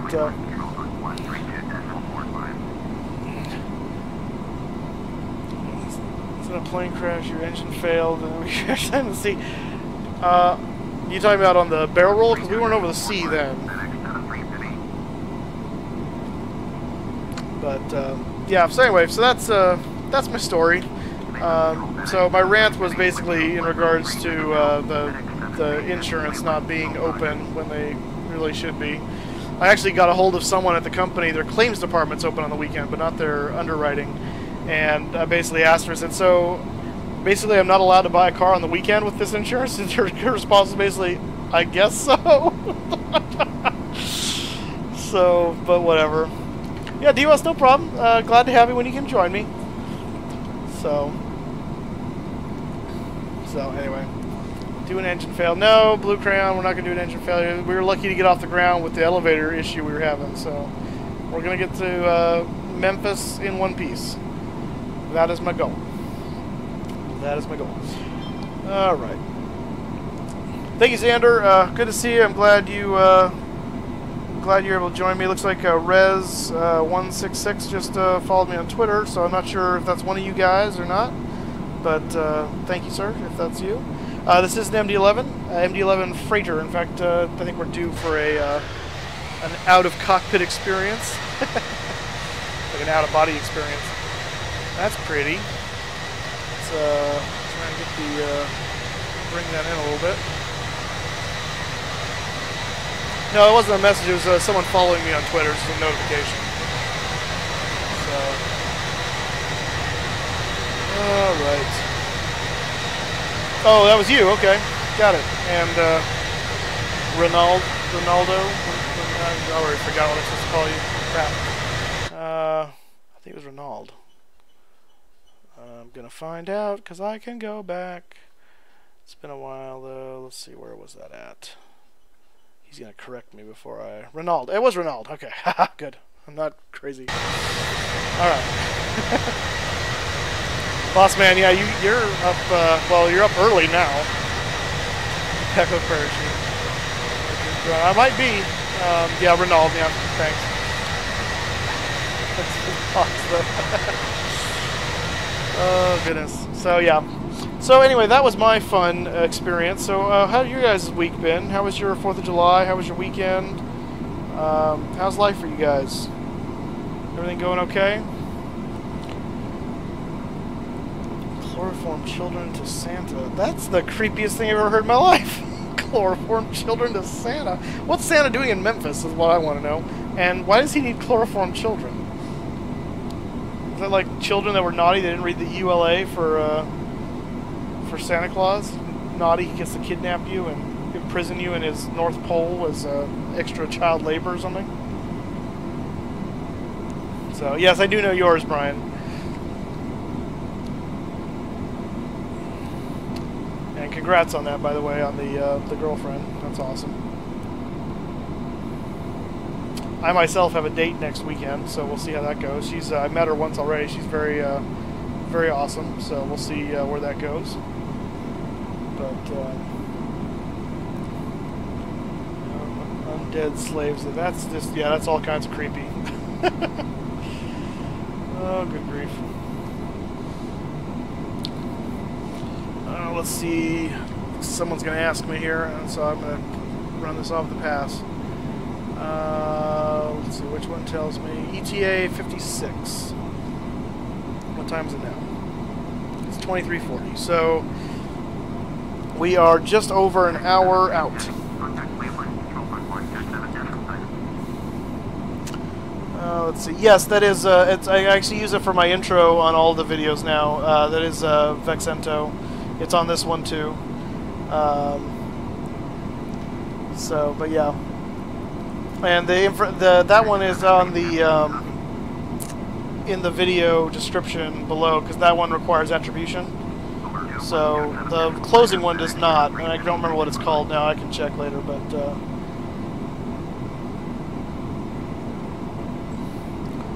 Duas, are you talking about fictionally these injuries, or are you talking about real life? Because I don't want to joke about it if it's real life, but the way you worded it the first time, it's hard to tell. So, Brandon Spiders, thank you for following me on Twitter. That's awesome. Hello, followed you on Twit. I think we should call it Twit. Actually, I like that. That's funny. Because then we can call all the people that tweet twits. Oh, I love it. That's awesome. But thank you for following me. That'll help you know when I'm streaming. I'll post stuff up there, and I'll be posting a picture of the car up there as well when I get that tomorrow, so you all can see it and share in my joy. Real life. Oh man, I'm sorry to hear that, Duas. I hope you recover completely. Or twats. Yeah. It depends. If you're in England, it would be twats, I guess. It's twits here in America. Oh man. Alright, so if for those of you that I have not asked this question before to, where are you from? I live in California, as I mentioned, in communist California, here in the Central Valley, and the one of these small bastions of sanity left in this state, aside from, away from the left coast, as we call it. But yeah, I'm down here in Fresno, California, where it's been very, very hot. Twit sounds offensive. Well, yeah, that was my point. But yeah, so if you have not, let me know where you're from. Share where you're from. I know where a lot of you are from already, because I ask people that every time. Brian just tweeted me his actual address, so that's awesome. I don't know that I'll need that for anything. Although I guess I could stalk you now if I wanted to, but I'm not going to, don't worry. Yeah, I saw that, Brian. I don't need to know your address, guys. I just generally, like, city, state, or whatever it is. However much you want to tell me. I'm not doing it to catalog your lives. I'm curious. I like to know where people are from in the world. So, Denver, Colorado. Awesome, Brandon. That's great. Yes, I am a football fan, but if you're in England, I assume when you say football, you mean soccer, is what we call it here in America, because football to me is American football, which is the oblong ball with the tackling and things. Rhode Island, awesome, man. Renault, that's great. Trying to open the door mid-flight. I didn't hear about that one. I've been a little preoccupied, though, so I'll have to catch up on that. Daytona Beach, Florida. All right, Max, nice. Nice to see you. I do not want your social security number, Brian. Under no circumstances should you give that to anybody like me. For any reason. Do not give me your social security number. Both, yeah. So I don't really follow soccer, which I know is going to drive you nuts in Europe for me calling it that, but I just don't. It's not as big in America, and I just have never gotten into it.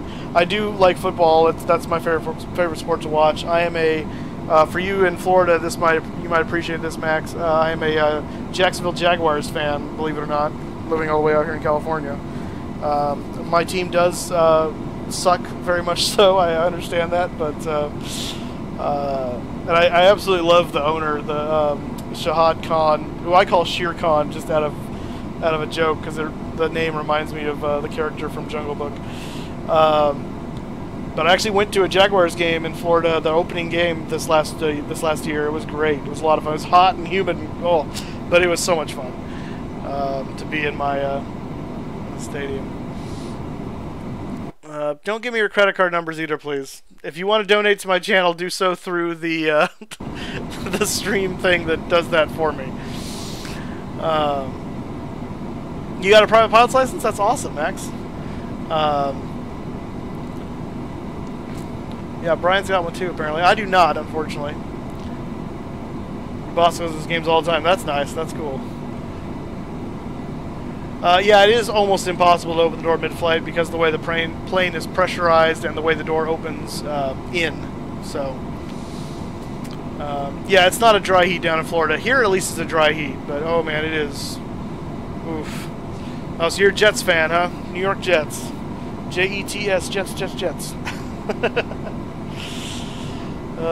You can kind of share my sorrow then with the team that's not that great. Because they're not that great either. Oh, man. Minimum 4 cents. Oh, no, I'm not going to do that. The reason why there's a minimum on those credit card things is because there's actually a cost that they have to incur when you use a credit card transaction, a percentage. And so that's why you find minimums on credit card purchases and stuff like that. Got hit in the head with a bottle. Man, sheesh. Suitless bastards. Oh, man. Yeah, so that's cool, man. That's cool. I do love, I mean, it's cool, too. I mean, you say you're watching the UK. The Jaguars are one of the teams that do a lot of games in the UK. They play over in London at least a game or two every year now. So Jaguars are really all about going to London whenever they can, which is cool. So got your 1 cent this month from YouTube. Yeah, that's like what my ad income looks like. It's like $2 or something like that right now. It's not very much, but so I don't really do this for the money. I do it for the fun. But if I can make some money at it at the same time, I will. But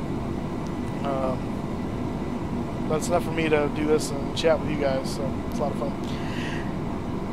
You got 3, nice. Florida Gators. Yeah, that's college. So college, I'm a fan of my own local team here because I went to Fresno State, and so I'm a Bulldog through and through. We really sucked last year. Oh gosh, so we'll see what happens this year. We got a new head coach, so that'll be interesting.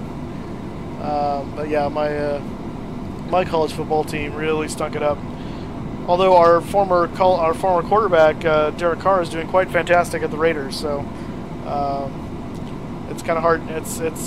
It's hard not to root for them now that he's there. So kind of secretly I'm hoping they do very well because of him.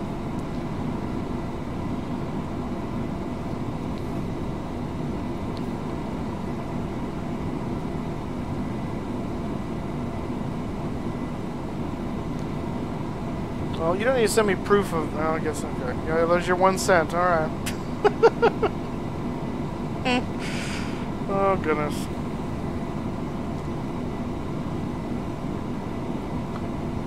I'm curious, Brian. How old are you? Because your picture, you look very young in your picture, and that could just be the way it's taken. I'm just curious.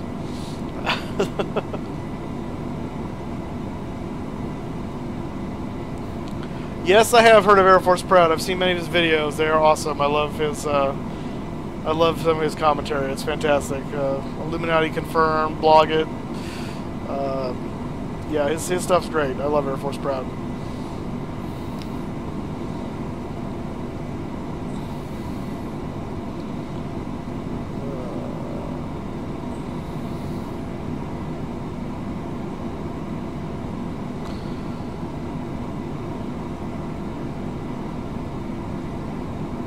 You have trainings camp at the Jets ground. Bossman, so you have trainings camp. What is, what trainings camp for what?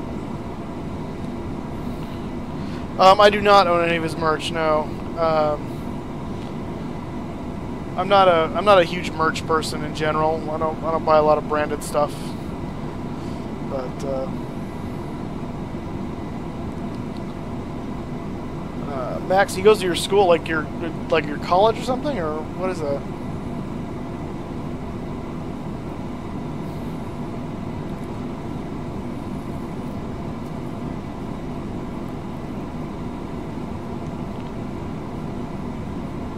The butter the bread one. Oh goodness. Oh, every riddle. Okay, yeah. I looked at doing Embry-Riddle when I was looking at doing career in flight. It's a long time ago now, but So is now? I've always been curious. Is he actually like former Air Force or in the Air Force, or is he just proud of the Air Force because of the name? Since you have a little more connection to him than I do, in the sense that he goes to your school, I would assume you may know some of that, but maybe you don't. So nice airline track. That's cool, man. Do you have a particular airline you'd prefer to fly for? I mean, I'm sure you'd be happy to get a job with anyone who flies, but no affiliation. Okay, this is just the name, huh? Interesting. Yeah, I got the feeling he had a pilot's license. That doesn't surprise me. Well, if he's going to Embry-Riddle, I'm sure he's a flyer at this point, at least. So that's the whole point of Embry-Riddle. Could have pilot PSA. Oh, okay, I got you. That's awesome. What does PSA fly?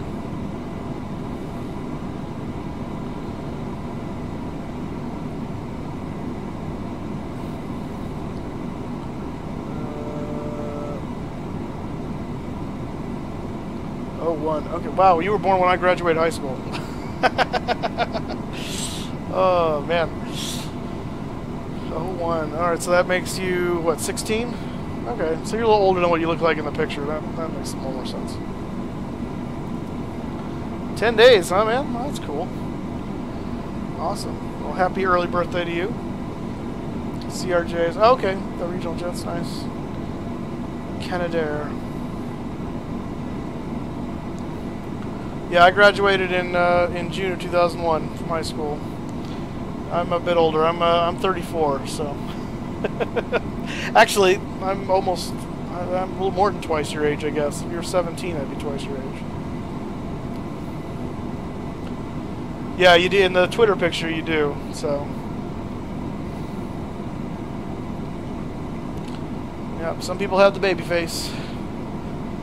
When I shave my facial hair off, I have a baby face too. So I try to keep the goatee, because otherwise people think I'm a lot younger than I really am.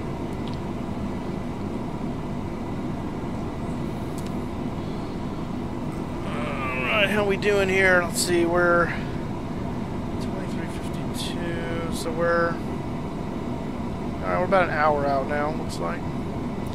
Kind of up on Rosewood or Roseville or whatever that one was. Your voice reminds me of Meaty from Yaw Holy. I don't even know what that is. What is that? I'm assuming that's like a show or something?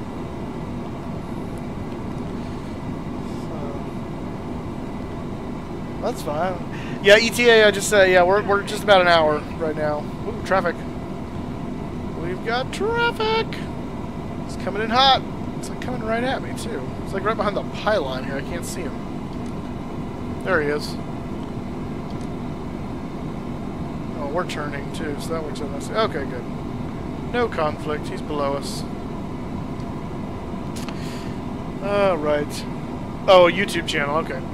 No, not another flight after this, because it's already 9:30 where I am now. By the time I land, it'll be 10:30, and I've got to go empty out my Saturn, so it's ready to put everything in that I need to in the Fusion tomorrow when I go pick it up. So yeah, this will be the only flight tonight, and then the plan will be to fly on Wednesday like normal this next week again.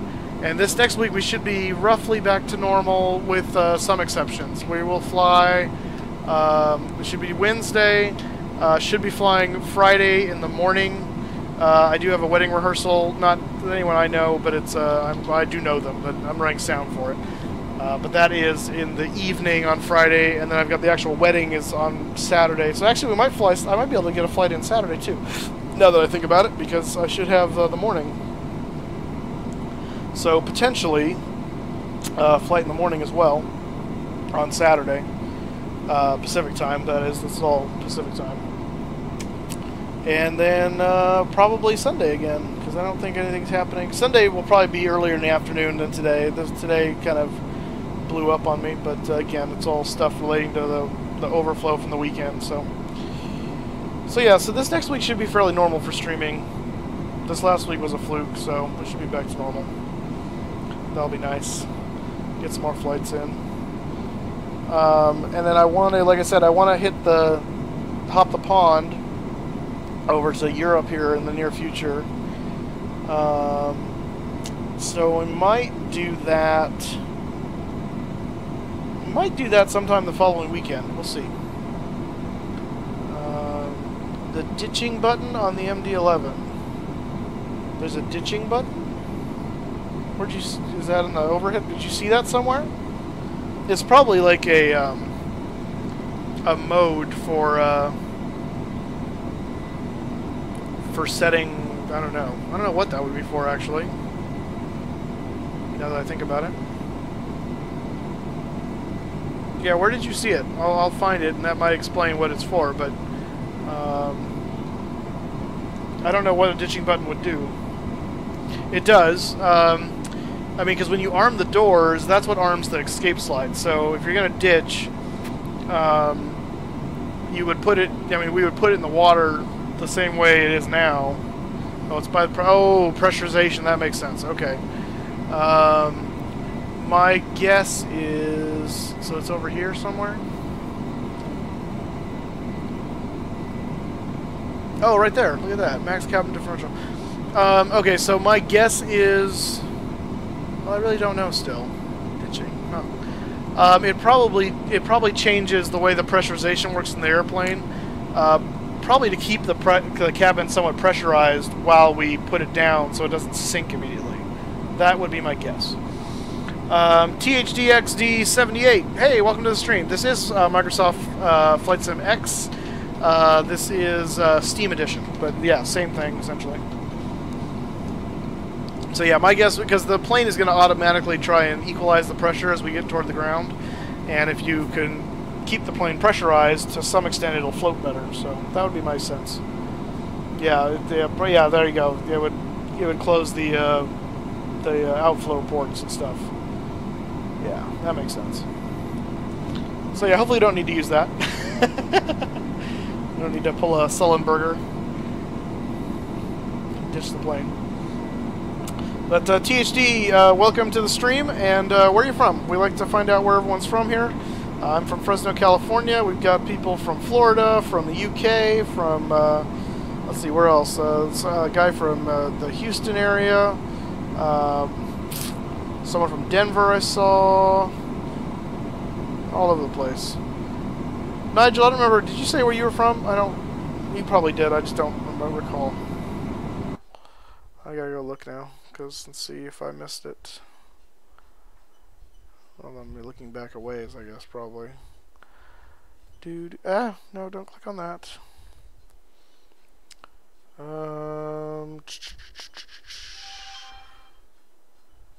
I gotta go back too far. I don't want to go too far back. Let's see here. Oh, you're down in MIA. Okay, got it. I'm missing stuff. Hang on. Whoops. India.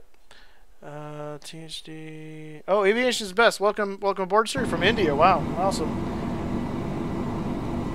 Let's see here. Blue Demon the Savage. Welcome aboard. Got the ditching button when it went to the Hudson. You should flight to Buffalo. Okay, we could do that. Where did all of you come from? What is well, from their mothers, I would hope, but that might be the wrong question.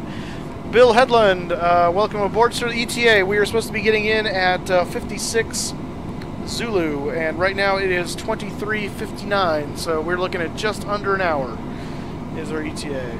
So Aviation's best. Namaste, sir. Welcome. Hello from America. Hello from California, specifically. Brian apparently is a wizard of some sort. He's magically doing things after leaving the plane. Or he's just a witch. I'm not sure.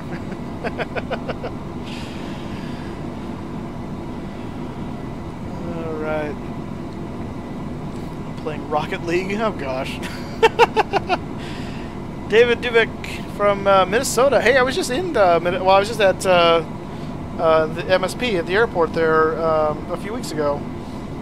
I flew through there. I just connected at the airport. Very nice airport, I have to say. But I was coming back from Flight SimCon. I actually connected both ways through through MSP. But yeah, it was a very nice airport. I thoroughly enjoyed it. On the way there, I had a very delicious French dip sandwich at some pub thing. Thank you, I appreciate that. Aviation is best.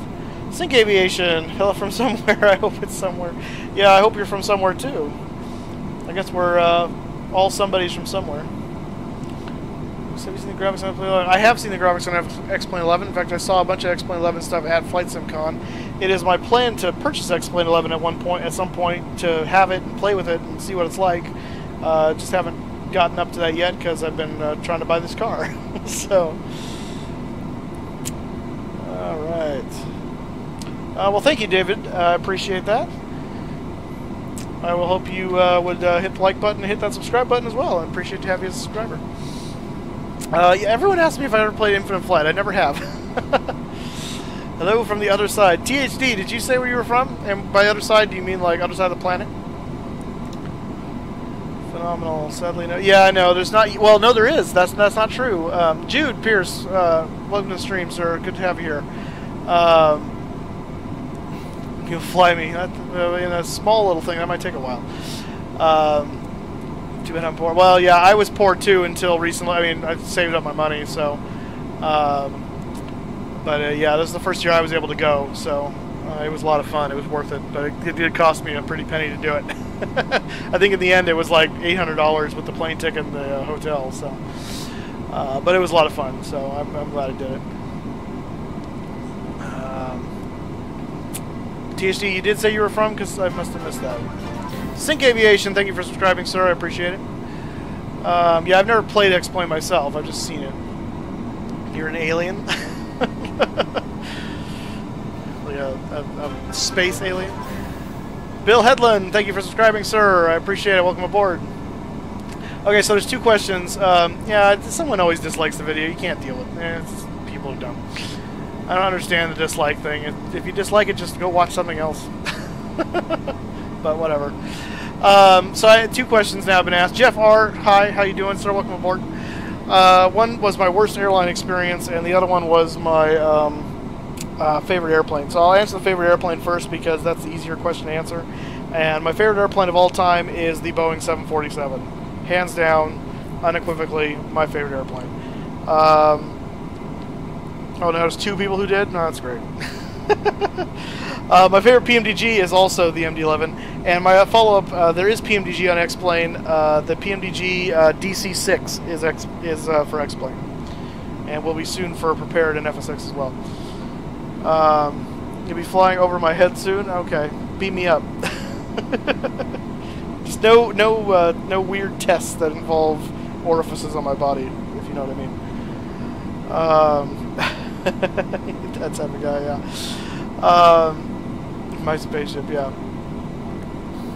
You said your fave, my first Moose stream I watched. Yeah, I did. People ask me a lot, so 747 Army, yeah. Favorite airline right now. I'll be honest with you, and this might cause some pushback. Jeff R, if your subscription didn't pop up, it's because your subscriptions are probably set to private. So it doesn't show, unfortunately. So, but thank you for subscribing. If you hit that button, I really do appreciate it.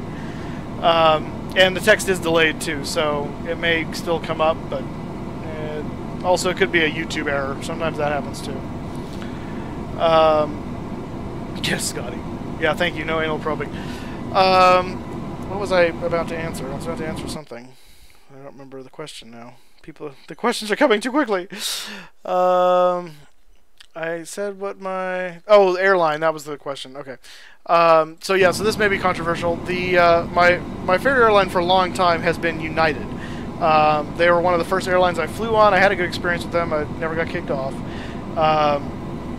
But my current favorite airline right now is Delta, and the reason for that is I flew Delta for Flight Sim Con, and I've never had, even amongst a bunch of mechanical difficulty situations and stuff like that, I have never had a more pleasant experience on an airline. They were just, everyone was so incredibly bend over backwards nice, and everyone from the gate agents to the flight crews to the co-pilots and captains themselves, And normally those guys are just like in their own world, like they don't talk to you, they just go do their thing. These guys were like coming out and friendly and talking to everybody. It was great. So that's why I'm on Delta's bandwagon right now. They did customer service well when I flew with them, and I will let everyone know that. So anyway, yeah, a lot of people like Southwest. I've never been on Southwest, so I don't really have an opinion on them. David Duvik, thank you so much for subscribing. I appreciate it, sir. Favorite is Malaysian. They may be a good airline. They had some really bad luck in the last few years with losing aircraft, unfortunately. Not that it was their fault necessarily, but that sucks for them. Sigman Express. I have flown Alaska. It was kind of Alaska. It was actually more of a subsidiary Alaska. It was SkyWest for Alaska, so it's not really Alaska. It was just from Fresno to Seattle, and it was great. It was fine, but I haven't really been on a true Alaska flight, so I don't really know. So worst airline experience. I've never been on Air Canada, so I don't know. Squiggity. I'm not sure how to say that, but welcome aboard, sir.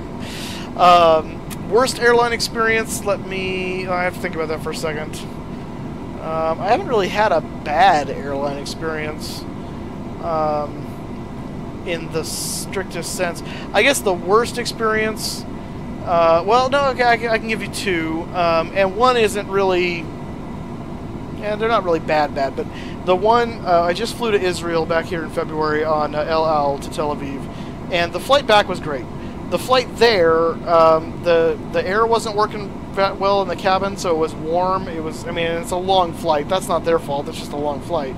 And I was stuck in the middle seat, and I'm a big guy, so that was pretty painful. That was like a 14-hour flight. So,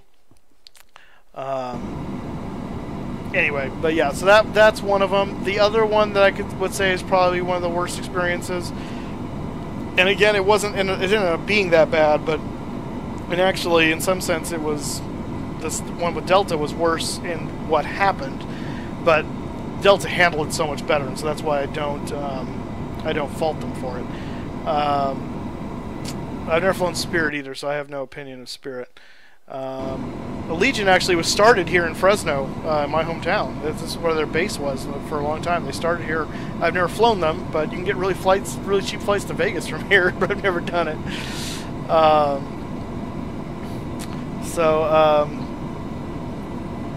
Yeah. Anyway, but the other experience, it was actually the football game I went to with a friend of mine in Jacksonville. The way back, the plane had a mechanical issue in Florida, in Jacksonville, so we were really late leaving, and so we missed our connection in Dallas-Fort Worth. But that was American. American put us up in a really nice hotel on their dime. So, I mean, they handled... and that was really nice. They handled it very well as well. Their attendants and crew and stuff were not nearly as bent over backwards nice as Delta, so that's why I'm giving Delta the better deal. But American did a really good job of handling that as well. I mean, so now when it comes to breakdowns and stuff, American gets a really bad rap because their fleet is so old. They're getting better with that, but it's those MD-80s that they've had forever are just, yeah, so. That'd be nice to have a whole A380 to yourself. I'd prefer a 747 to myself, personally, but I'll take an A380 to myself any day. Yeah, I'm really sad about that it's that's coming down. I mean, it was only a matter of time. 4-engine aircraft are going the way of the dodo, and so it's sad. But no, I've never flown JetBlue. The only airlines I've flown United, American, Delta. So I've flown all the American carriers, the legacy carriers. American, United, Delta, TWA. That was the first flight I ever did. Let's see, TWA. I've flown the little guy, like the SkyWest, the regional jet stuff. SkyWest, which has pretty much just been SkyWest and Great Lakes, I think, was the other one. Flew into Laramie on that from Denver. And then I flown El Al to Israel, and I think that's it. United was to Hawaii, American was to Florida. The small stuff has been to Seattle and Denver and Laramie. El Al to Tel Aviv, and Delta to Minneapolis and well, to Connecticut by way of Minneapolis.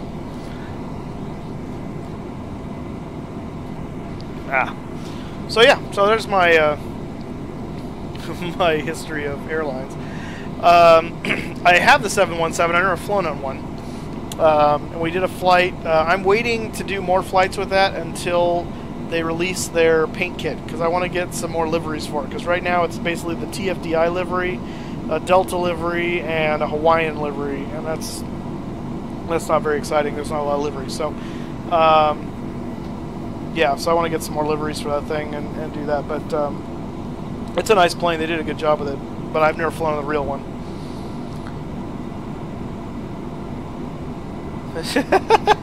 Southwest one. Nice. That's awesome. Yeah, Northwest is gone. They got gobbled up by Delta.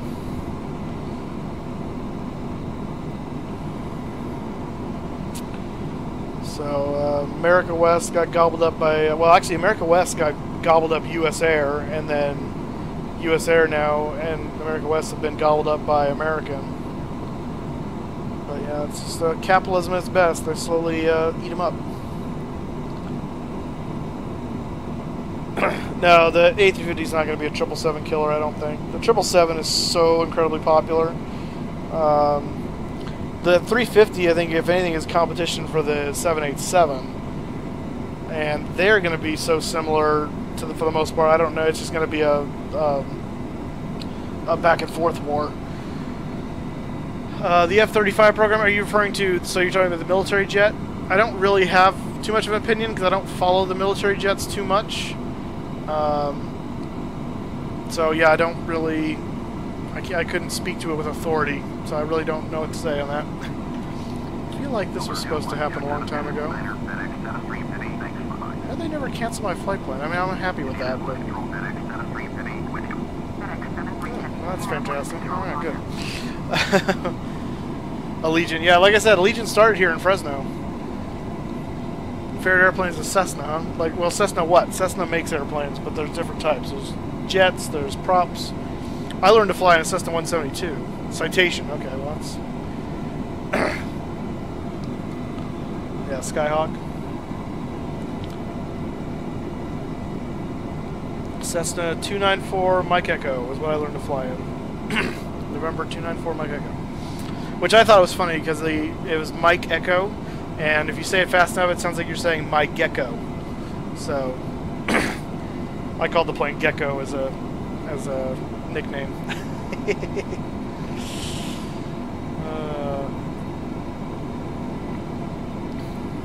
Yeah, no, I was in the 172. That's what we had.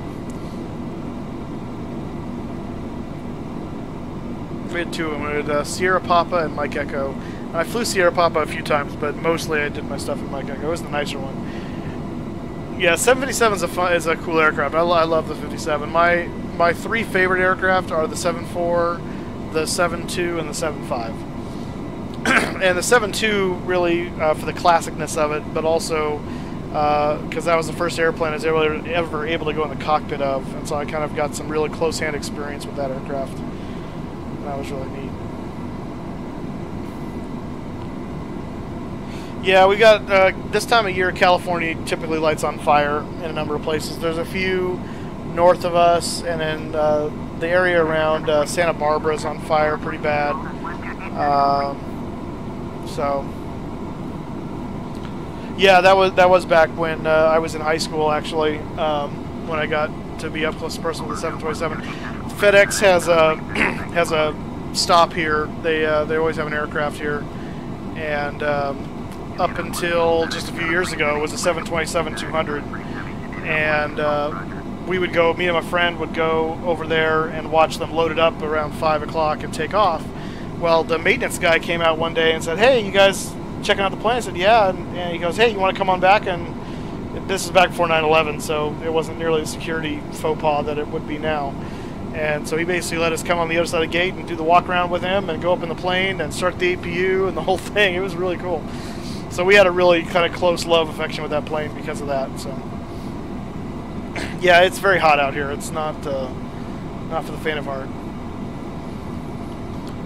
737, nice. Diamond Aviation, that's a good one.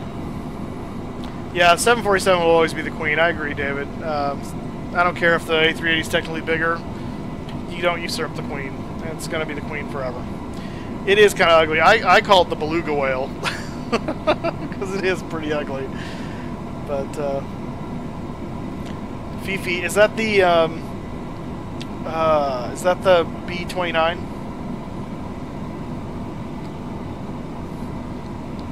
I think I prefer the next gen.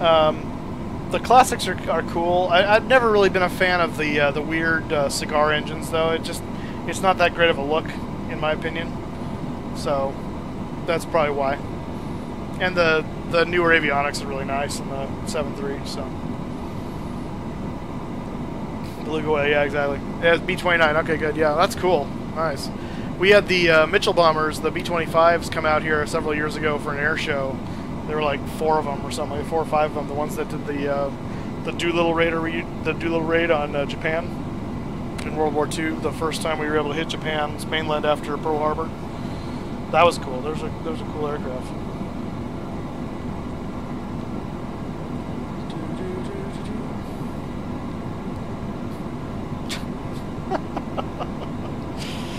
Oh goodness. All right. Well, we are looking like about 40 minutes, give or take, from our destination. Let's do some. Take a look outside the aircraft here, see what kind of views we got. So yeah, Nigel, I think you were asking before what the percentage of the N1, N2. So this big fan right here, where's my mouse? That's N1. Over in the middle of the engine is the compressor stage and the turbine, the high pressure turbine, high pressure compressor, high pressure turbine. That's N2. And there's the low pressure turbine, which drives the shaft that drives that fan, which is N1. So, hope that makes sense and explains that. The 757 Rolls-Royce engine one actually has 3 stages, and so it has an N3. It's actually got 3 separate shafts, which is kind of cool. Yes, you're correct, Max. The Beluga, the one that I actually call the Beluga whale, the A380, but you're right. There is an Airbus Beluga, and that thing is all kinds of ugly. That thing got beat with the ugly stick. It looks like a Megamind kind of thing. You know, it's got the big old like brain deal because it gets all giant at the top. It is the epitome of ugly. You are absolutely right. It is much uglier than the A380. 717 has an interesting cockpit. Well, its cockpit is actually similar to this. This is the MD-11 because the 717 is not, strictly speaking, a Boeing aircraft. It's a McDonnell Douglas MD-11F, but Boeing bought out McDonnell Douglas and changed it to the 717. So yeah, so it's got that. Blue Diamond or Blue Demon the Savage, thank you for subscribing, sir. I appreciate it. Yeah, the back just keeps getting bigger. I know. Has a little engine on the tail, on the end of the very back wing. What are we talking about? THD, what aircraft are you referring to there? Yeah, a lot of people actually still use that was 2004. A lot of people at our virtual airlines still use it because they're holdovers, because they run better on their systems. So it's amazing to think that there's people still playing that one. That's what is that? That's 10, 14 years old. Oh, thank you, Nigel. Yeah, I do what I can. So there's Dreamliner and Dreamlifter. Yeah, at least the Dreamlifter doesn't look as ugly as that Beluga thing. It does look like it has a tumor. That's absolutely correct. Yeah, they use exactly. They use the Beluga to build the 380s. It's true. Alan McDonnell Douglas aircraft, the MD-88 is a beast. Tail, mostly Boeing. There's no engine out on the on the tail. Yeah, okay. You're talking about the APU. Yes. Okay. So sorry, when you said tail, I was thinking wing, and it was all kind of confusing for me. Yeah, what you're referring to is the APU. It's the auxiliary power unit. There is a small jet engine. In fact, there's one on this aircraft too. All major commercial aircraft have them, and it's right there. Right, that guy. That's the exhaust port for it.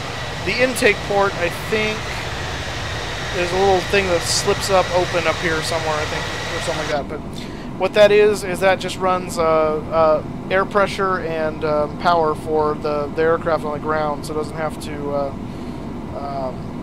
run an engine, and can be in an area where you don't have a air start cart or something like that. So, oh, there's a Beluga permanently stationed at MIA, huh? That's unfortunate for MIA, the eyesore. The tumor joke, yeah, exactly, it does. Absolutely looks like a tumor. So, what are you carrying in the carrier? The cargo, you mean? I have no idea. It's FedEx packages, so there's someone's pogo stick in the back. I saw that, but beyond that, I'm not sure. I think one of the guys with us today, he's got a TV in here. Some other people have some other stuff. Someone tried to load some snakes onto the plane, but I told them no. We vetoed that package because I was tired of these snakes on this plane. MD-11 or DC-10? MD-11, because the avionics are better. It's the same plane, almost. The way you can tell the difference is the MD-11 has winglets, the DC-10 does not. The MD-11 fixed a number of little quirks with the DC-10. It's got rid of the steam gauges and went to an all-digital display. It's got rid of the flight engineer. So it's just a nicer, it's a more modern aircraft, but it still's got that old-timey aircraft feel, which is a nice mix. And I love this. I mean, this thing's the clicking sounds that you get in this thing and the clunks. I love it. It gives you that old aircraft feel with the new aircraft avionics. It's great. No flight control issues, so I think it was just a FSX glitch that something didn't activate, right? So I think we've got our control services working as far as the aircraft's concerned, but yeah. No, I cannot go back. The cargo hold's not modeled in the sense that if I walk in the back through there, it's just going to show the outside, so. But yeah. What plugins am I using? So we've got Active Sky Next is running for the weather. We have we had GSX for Jeff R. Thank you for subscribing, sir. I appreciate it very much. Welcome aboard. We had GSX running for the ground services, which then crashed when I tried to reset them because the people kept filing in forever, which there shouldn't have been any people because it's a cargo flight. So I got to figure out what's up with that. So GSX for that. Let's see, what else are we running? We got Easy Dock for the views. Oh, what else we got here? What else are we running? We're using FSU IPC for a lot of the control stuff. That's just GSX. I think that's mostly it for the plugins. Then obviously we've got the add-on aircraft, which is the PMDG MD-11. I've got PMDG 737. I've got pretty much all the Captain Sim aircraft. We have the PMDG, I have the new PMDG 747 version 3, which is beautiful. Oh, I love that plane. It's so gorgeous. So, which airline do you want to fly ahead? Oh, you mean like what? No, I still don't understand the question. So I got in real life, but what do you mean by fly ahead? Like, what airline do I want to fly in the future? I have to clarify because I do not understand. Do a line in the cockpit. If you're referring to cocaine, absolutely, I do mind. I don't know what you mean by a line in the cockpit. This is not Flight. You are not Denzel Washington. Okay, so which airline do I want to fly in the future? Well, I'd like to fly, I'd like to experience Southwest. Everyone says it's so great, so it'd be fun to experience it. I'd really like to experience Lufthansa. That's actually, I'd really love to fly a Lufthansa flight. I'm half German, so there's a draw there. I really like the look of Lufthansa, and German efficiency appeals to me. I don't really have a lot of scenery in here. I am running FTX Global, so that's what you're seeing out the window. But I don't have a lot of specific scenery. In fact, I don't know if I really have any. But yeah, Orbex FTX Global is what's running on here. Flight Simulator 2001. ISIS can do whatever they want. They're a bunch of losers. I don't care about ISIS. ISIS needs to get a life. FedEx 73 Heavy, contact distance control Ah, Memphis Control, we're getting close. FedEx 73 Penny. Speaking of getting close, where's our top of descent? FedEx 73 Penny. Right there. So we are just a little over 40 miles from top of descent. So we're very close. Excellent.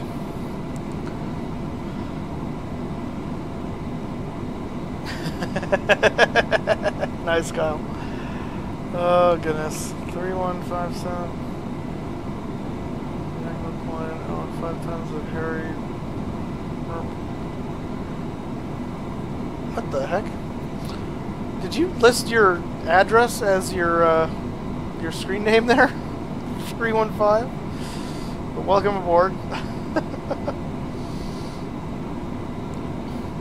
Yeah, exactly. I'm okay with ISIS leaving however they leave this world.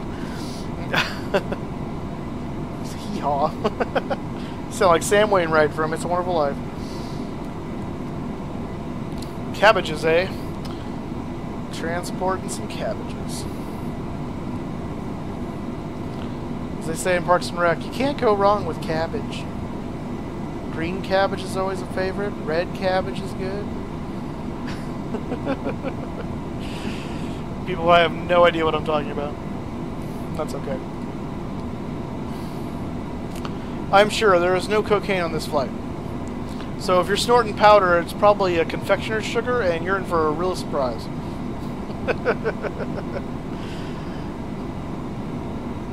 Yeah, exactly. Change that for you. I know. I don't know if I listen.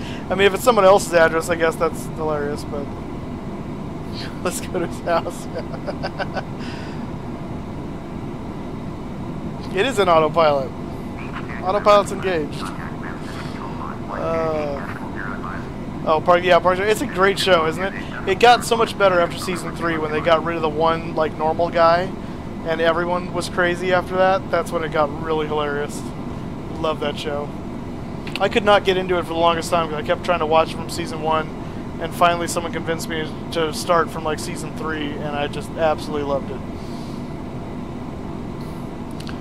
Season 7 was okay. It wasn't. I wouldn't say it's garbage, but it wasn't nearly. It wasn't as good, obviously. But they really could have ended it with what was it? The Unity concert could have been the last episode, and I would have been happy. But I'm sure some people do. It's got to get through screening though, so. But I'm sure some people try it. Not on my plane. Yeah, inflate the autopilot. That's probably one of the best parts of that movie.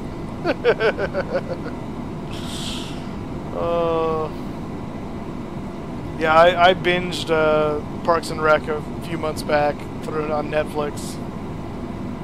So, it's great. Well, if you have 6 pounds of coke, that's fine, but you're not on my plane then. Because I would have found you. Got my drug-sniffing dog. I wonder if anyone has ever named a drug-sniffing dog after a drug. Like you name your dog cocaine or meth.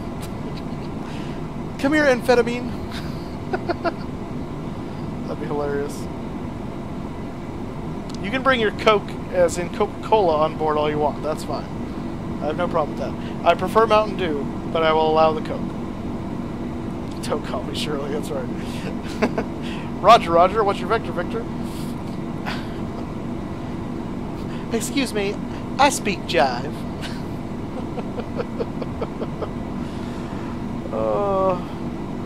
No, I do not want a needle, thank you very much. Drug-free is the way to be.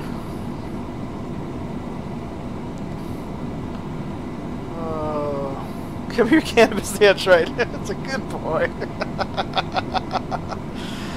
Oh, goodness. Come here, amphetamine. There's no idea what we're talking about. Sorry, On Ground Entertainment, welcome aboard. We were just talking about wondering if anyone ever named their drug-sniffing dogs after the drugs themselves.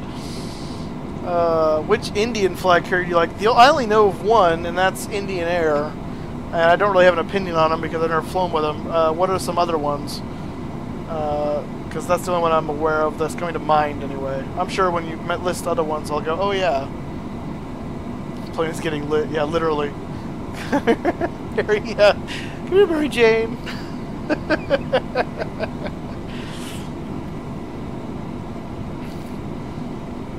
Did I get a no, that wasn't for me. We're gonna want to go down though, so I'm gonna request a cruising altitude decrease. Preemptively. Oh. Alright, Renald, thanks for staying with us while you could. And Yazzer Galvin, welcome aboard. Yeah, Air India is what I mean. Did I say Indian Air?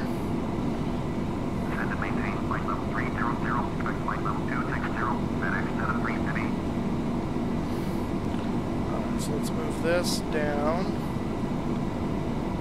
So it's there for top of descent.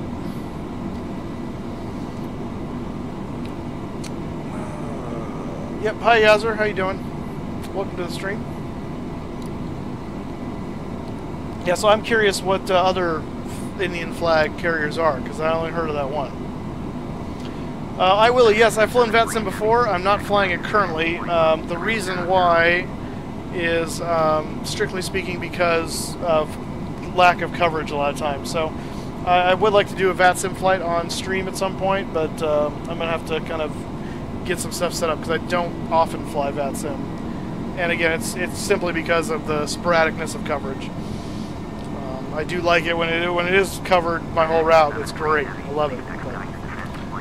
But hold your horses. I'm going down. Calm yourself. So, Francisco, good day. How you doing, sir? Welcome aboard.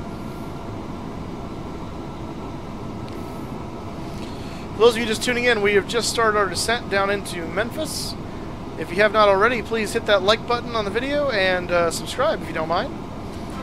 Love to, oh, speaking of which, DJ Hooligan, welcome aboard. Thank you for subscribing, sir. I appreciate it. Co-pilot's name is Meth, yeah. Oh, goodness. What is the standard descent rate on MD-11? I honestly don't know. Standard airliner rate of descents vary between probably 1,500 and 2,500, I would guess. It's really usually has to do with holding a particular speed. You're going to descend as fast as you can to hold the speed, or as slow as you need to hold the speed, and same thing with your climb. So the descent rate will vary. Yeah, I mean they can go down as much as 5,000-6,000, but it's probably not standard. But yeah, you laugh sometimes. Yeah. Indigo and Go Airways. Oh, Go is I didn't know Go was an Indian flag. Okay. Yeah, it is good to be. Flight SimCon, it was funny. It was fun to watch the Boston Center guys there. There was a bunch of them that are like 14, 15, 16-year-old kids doing it, and they're doing it as serious as all get out. I mean, it was like they were professionals. It was awesome. When's the next time I'm streaming? So yeah, next stream should be Wednesday evening at this point. My normal stream days are Wednesdays, Friday, Saturday, and Sundays. And then the other days are because I have other things going on with real world work and stuff like that. So, but if you subscribe, if you link up with the Twitter or the Facebook page, then I always give updates as far as when the streams are coming. So, seriously, Francisco, that's awesome. So yeah, your packages may be on board. That's awesome. Oh goodness. The drug dog's name is called New Subscriber. Down to... FedEx 7350. FedEx 7350. Contact Memphis Control Log 128.05. 2128.05. FedEx 7350. No, I'm not... Oh, yeah, he might be. I thought you were asking me. I don't have a dog, so I'm not going to name it after a drug, but that's neither here nor there. Pull up Memphis here. I need to look at the approach plate. Because we are doing the... Where are my stars? Oh, my star. We're doing the Bluzz. And we're coming from where? PXV. Oh, there we go. Okay. Add drag. Say no more. Adding drag. Okay, pretty standard approach. Altitude. Max Nicely, thank you for subscribing, sir. I appreciate it. Welcome aboard. Philippe. Sorry. I always want to say Philippe. As I choke. 315 South Camden Street, 400 Beverly Hills. Thank you for subscribing. That was fun to try and say.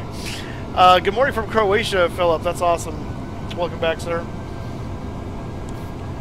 Rate of descent should be, well, yeah, like I said, 5,400 is a possibility, but it's only going to do that if you need to. So, gotta start my own descent for a snack in bed. Yeah, I'll bet. Oh, that's funny.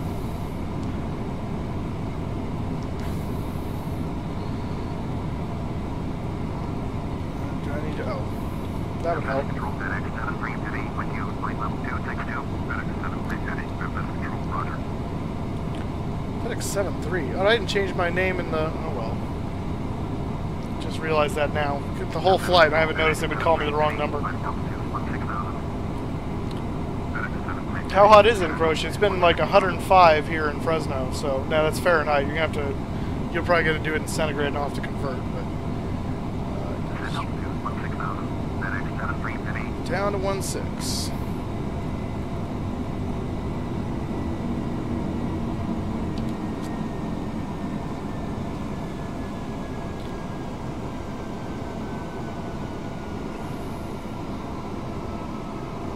Yeah, I would think so.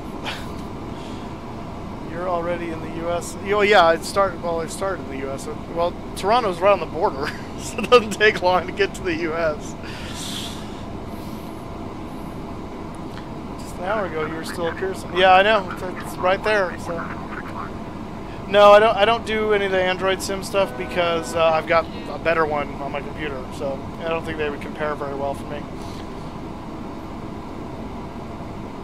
2,000 won't, but I mean, if you do it very suddenly, it will.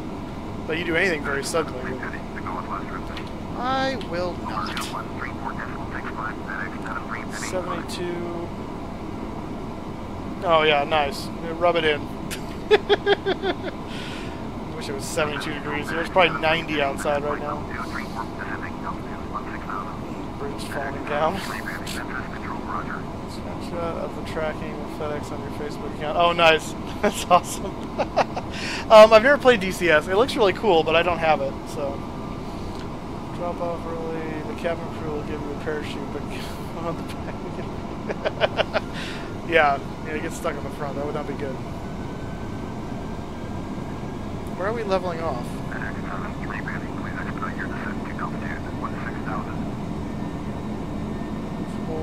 Oh, is this for the, oh no, it shouldn't be, not with that path. What's going on here? 230. Oh, I guess we're supposed to be at Bluz. Are we supposed to be at Bluz at, we're supposed to be below 230 at Bluz, so I don't know why it's, whatever. Whatever, it's fine. Oh, you're in Pennsylvania, alright. Infinite flight videos on my channel. Okay, yeah, I'll check out your channel, Aviation, that's best. Stream delays, over the lane. Yeah, it was raining earlier, I don't know if it still is now. Alright, Nigel, thanks for following us when you could, but glad you were able to land, so I'll see you next time. Thanks for stopping by.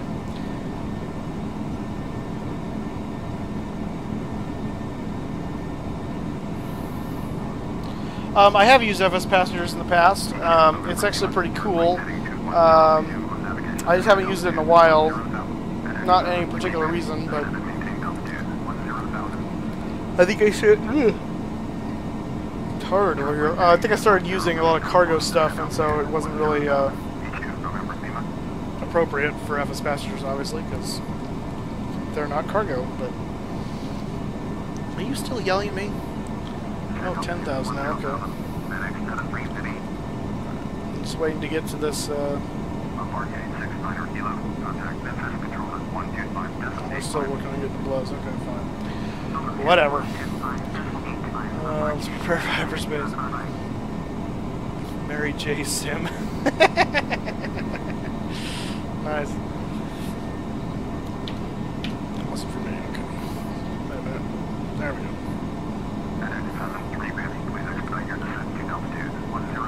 go. For small fleet, I would prefer the 737.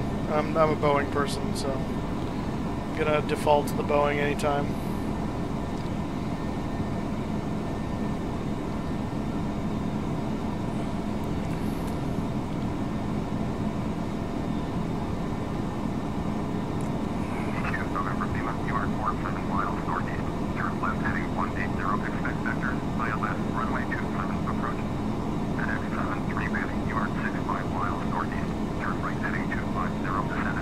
Yes, we called it. 2-7. Look at that.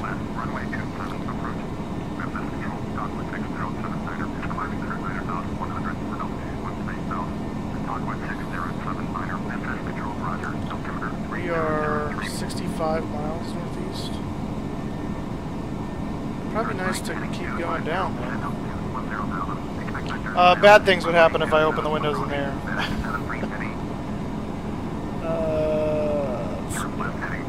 Well, 727, yeah, you're right. I would prefer the 727 over it, but it's not really flying anymore, so in that sense, but yeah.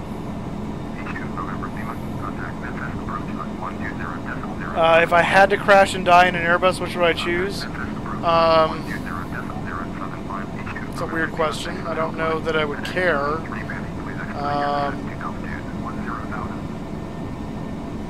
Probably just prefer to be something big, so like a 340 or a 380, just for the funsies of it. I don't know. It's kind of a morbid question, but alright. Yeah, retired beauty is true. Can we... Why are you keeping me at... Because he wants me at 10,000 feet there. It's going to be a really steep descent. Because we're at 23.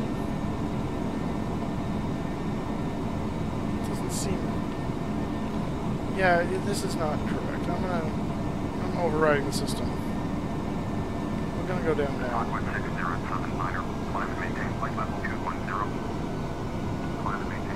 Because what's happening is the thing calls for below 230 by Bluz.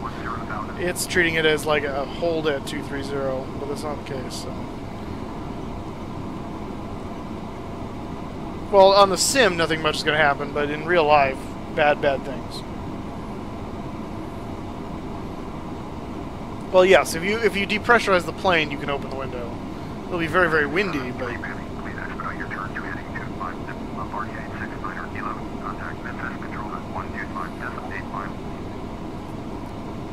I will turn where I so choose.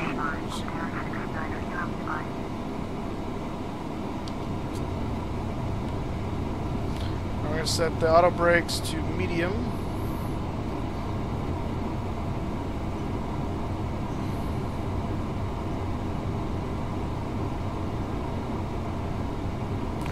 If I had the chance to get any plane in the world for real, is that what you're saying? Then hands down the 747 is what I would choose. 747-8 in this case now, just because it's the newest and most fuel efficient, but crashed the projection line. Which aviation disaster do you think was the worst? Oh. Around the airframe. That's a good question. I don't really know what I would consider the worst. In some ways, I would consider 9/11 because of the mass amount of casualty, the atrocity of it, and also the severe ramifications it's had for the industry.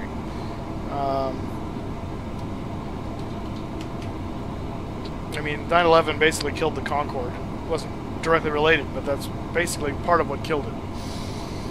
So, it's cargo. Yeah, Tenerife was a bad one. This is what we're flying. FedEx MD-11 into Memphis, into the hub.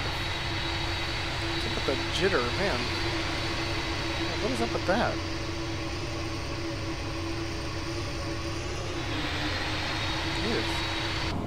going on there? It's a weird frame rate stutter. It's jumping down to 13 every so. That's just weird. What's up with that?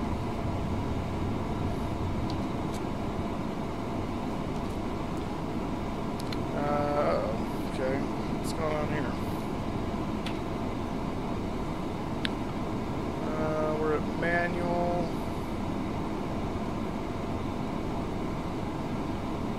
Altitude error. Yeah, I know. FedEx 73 Manny, please expedite your turn to heading 250. There we go. You still want drag, huh? Okay. It partially killed the Concorde for a few reasons. One is the massive changes to the aviation industry, which relate to extreme costs. But also, when the Twin Towers went down, about 30% of Concorde's revenue base died in the towers. So that's a good part of what killed it.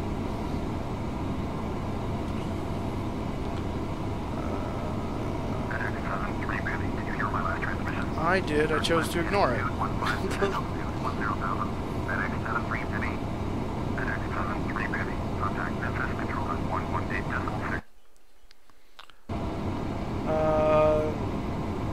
Yeah, the KLM pan. Oh, yeah, okay.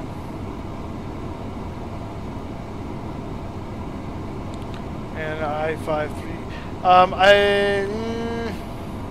Would you please do an auto land? That's not as fun to do an auto land because I don't have to do anything.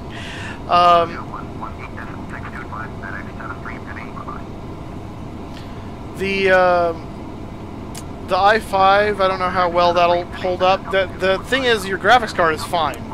No problem, hands down.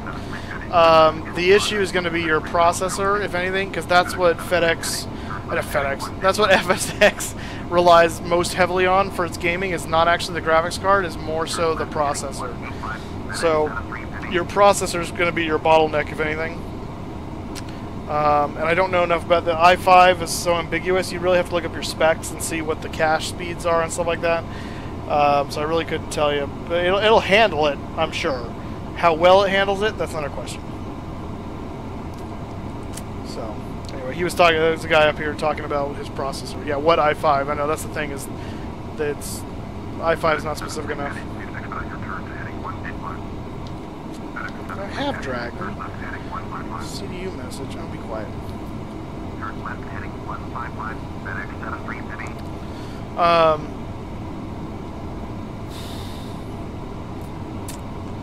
How do you do an auto land? Basically, you're going to set up your systems here. It should do it for you as far as the radio tuning. Yeah, see, it's put in my ILS and course already because I programmed in what runway I'm using. And then it's a matter of this approach auto land button when you get in range of the glide slope and the localizer. And it should, if you've got full automation, then it should go to land 3 here, and it'll do a full auto land at that point. Now, if there's no ILS, you can't do an auto land. So.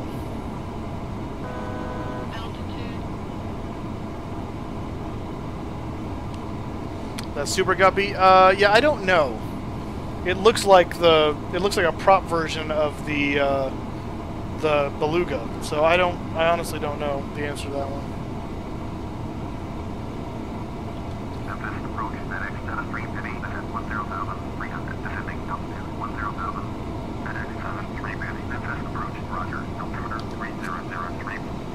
FedEx 73 Penny, you are 100 miles northeast, turn right heading 245, descend and maintain 1,900, clear ILS, runway 27, approach, maintain 1,900 until established on the localizer. Contact Memphis Tower on 118.3. Turn right heading 245, descend 1,900, clear ILS, runway 27, approach, maintain 1,900, until established. Tower on 118.3, FedEx 73 Penny. We need to reset this to be 15 for the dial flap. I should have done that a long time ago, actually, but that's okay. Whatever. And we're going to go ahead and put the slats out right now. Slats extended. And And we're going below 10,000, so landing lights are coming on.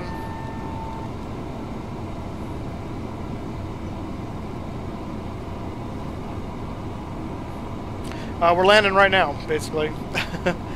Mr. Warther, welcome aboard, sir. Thank you for joining us.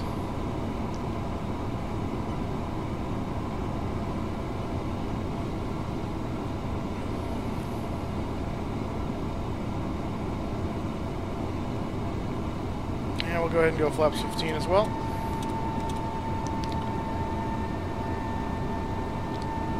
And swap, so we need to retract the speed brake, so we're going to do that.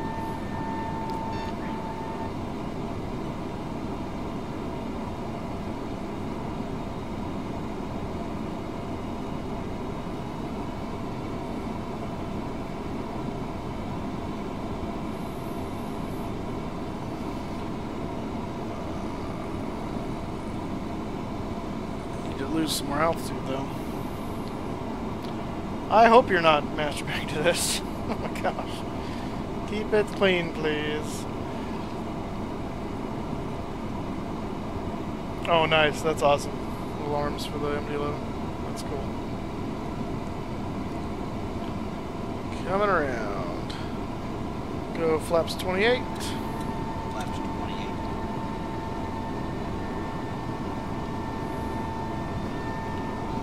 Contact the tower.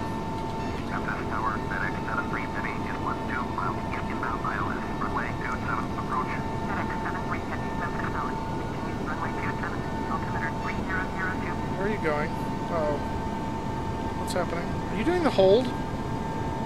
Oh, it is. Shoot. Didn't even see that. Okay, well actually this kind of works out nicely. We'll do the hold one around. That'll lose some altitude that we need to lose anyway, and then we'll come straight in. Didn't even see that hold. Oh, funny. They allowed a moose. Yeah, they allow a moose on a plane, and not only just allowed on the plane to fly it. But welcome aboard, Pope. Why don't you make realistic FSX movies? What do you mean by that? In what way?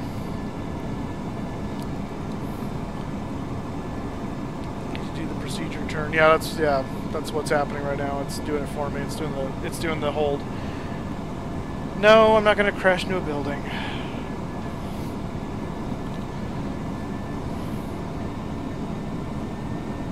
Memphis Tower, each November 8. I'm going to arm the speed brake. Inbound ILS, runway 27 approach. This is all ready to go. Memphis Tower, continues approach, runway 27, altimeter 3002. What was that now? Runway 27, H2 November Lima. Continues runway 27, FedEx 73 Penny.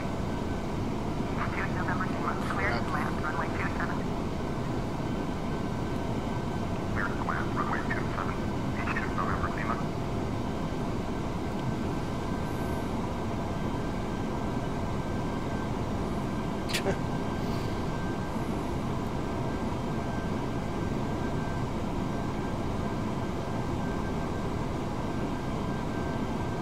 Yeah, that's the thing is I do need to lose some altitude anyway, so that's why I'm going ahead and doing the hold anyway, just to lose some more altitude because this thing is this thing could use it. So yeah, obviously if this was realistic FSX ATC, unless there was a reason to do the hold, they would have just cleared me straight in.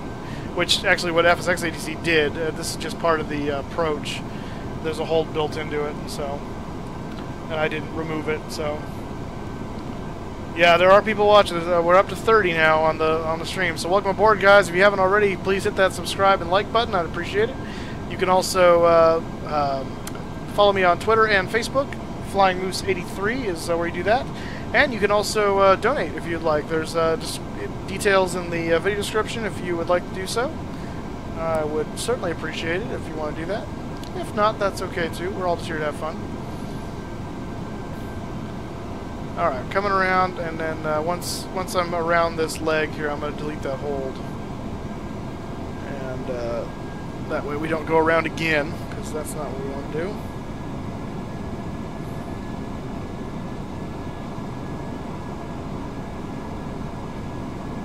Getting your instrument rating now, nice, that's awesome.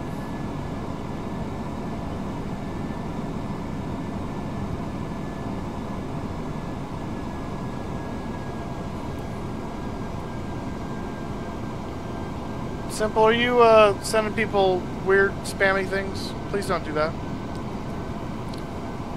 I'm not on Instagram yet. I'm just, right now, just Facebook and Twitter. I might do Instagram at some point, but currently not on Instagram.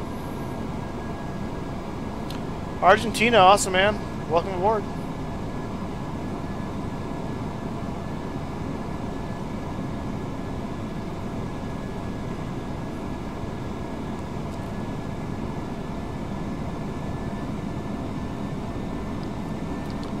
Alright, let's go ahead and delete the hold. There we go. Straight in.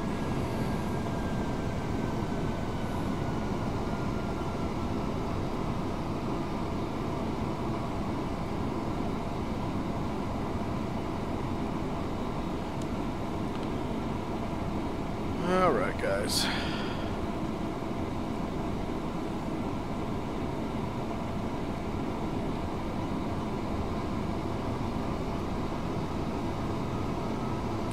Hey guys, in the chat, keep it civil or I'm going to start banning people. Don't make me do that. Yep, this is runway 27. Yeah, almost. We're right on the cusp there. It's trying to get the, just holding the altitude while we get down to glide slope here.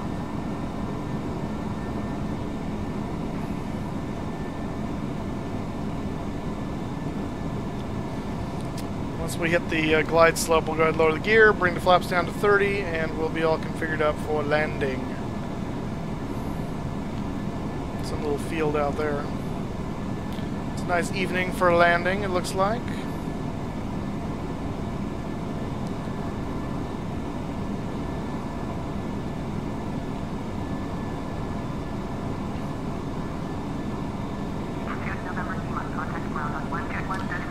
Comes the glide slope coming in. Jason Weaver, thank you for subscribing, sir. I appreciate it. Welcome aboard. Seat 16A, fight me. Well, it's a cargo flight, so I don't think there is a 16A, but okay.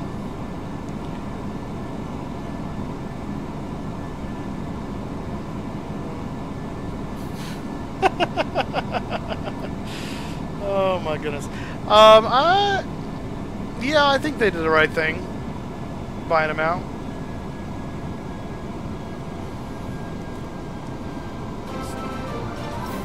Eric W., thank you for subscribing, sir. Welcome aboard. Bolted a chair down. Snuck on board and brought tools. Well done for you. And a chair, apparently. Alright, we're going to go gear down.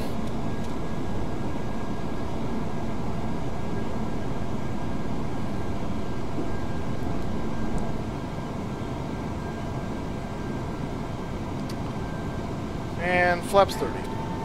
Flaps 35. Or 35, rather. Flaps 30-something.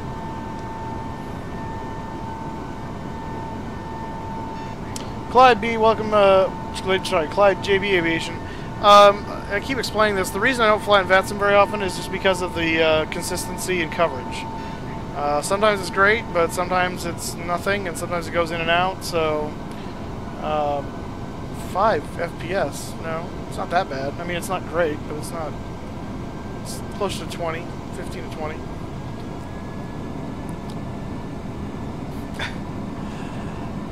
Plug it, yeah. No, I'm not going to squawk, Mr. Weather. Clear to land. Okay, we need to disconnect this guy now, because... Oh, shoot. Do I have my... No. Oh, crap. Forgot to set this up. There we go. Let me get this while I can. There we go. Alright. All the autopilot's disconnected.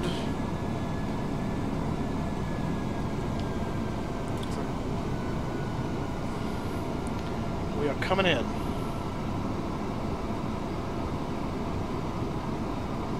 How do you judge the distance between the runway and, as I turn off the side there, it just comes from practice. The key is to look all the way down the runway as far as lining up to it. And then you're watching these lights right here. So these whites, all white, mean I'm high. And if they get all red, that means I'm low. If they're a combination of Don't white see. and red, then I'm right on the glide slope. And I also have this little guy to help me here, so this guy's showing low, so I need to get that dot line back up, which it's coming in now. See, I have 1 red. Now if it goes 2 red, then I'm right on the ball. And if it goes 3 red, I'm a little low. And if it goes 4 red, then I'm too low, and that's dangerous. So, red, you're dead. White, you're high. Red and white, you're all right. 500, 400, approaching minimum,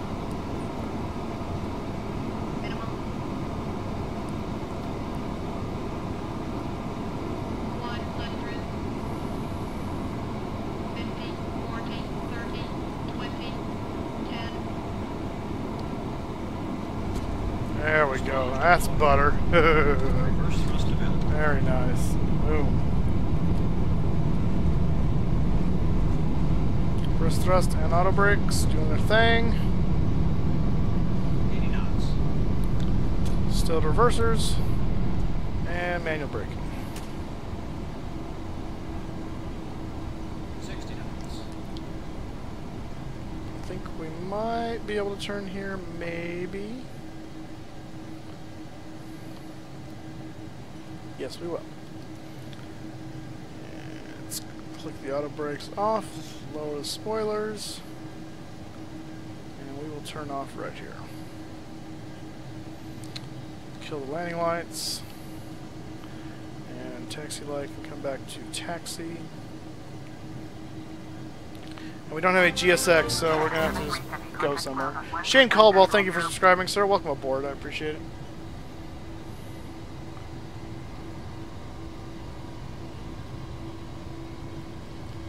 Sorry. Spell it away. Yeah, I'm not going to ask, Pope. FedEx 7350, acknowledge last transmission. I will acknowledge when I want. Over 2121.0, FedEx 7350, fine. Yeah, the retard thing is an Airbus thing, which is one of the reasons I don't like Airbus, because it calls you a retard. I mean, I know what it means, but it's funny to kid. Daniel Silva, thank you for subscribing. Welcome aboard, sir. And we will park right over here. Over here.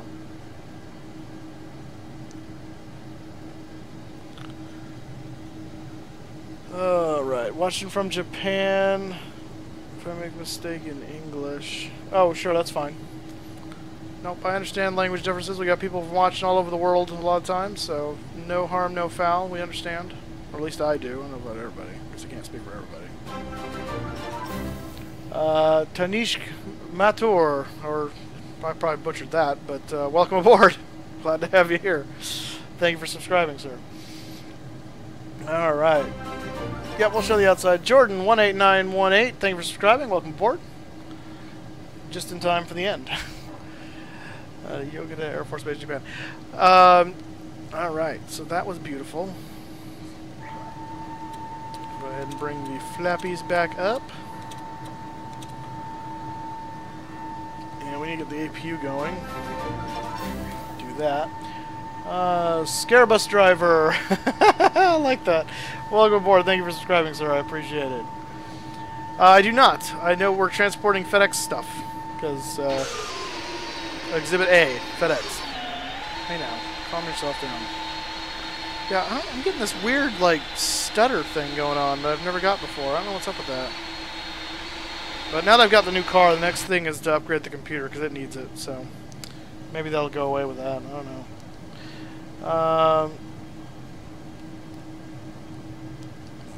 So this is right off of my flights. Yeah, I know the frames are pretty. It is AMD, but it's an older AMD at this point, so that's really the issue. Let's see. That's still waiting for that to come online. Then we'll shut the engines down. I don't know. I have traffic turned on, so I'm not sure where all the traffic went. But yeah, there's like no traffic here. So it's probably part of the frame rate issue or something. It will limit it depending on sometimes, so who knows.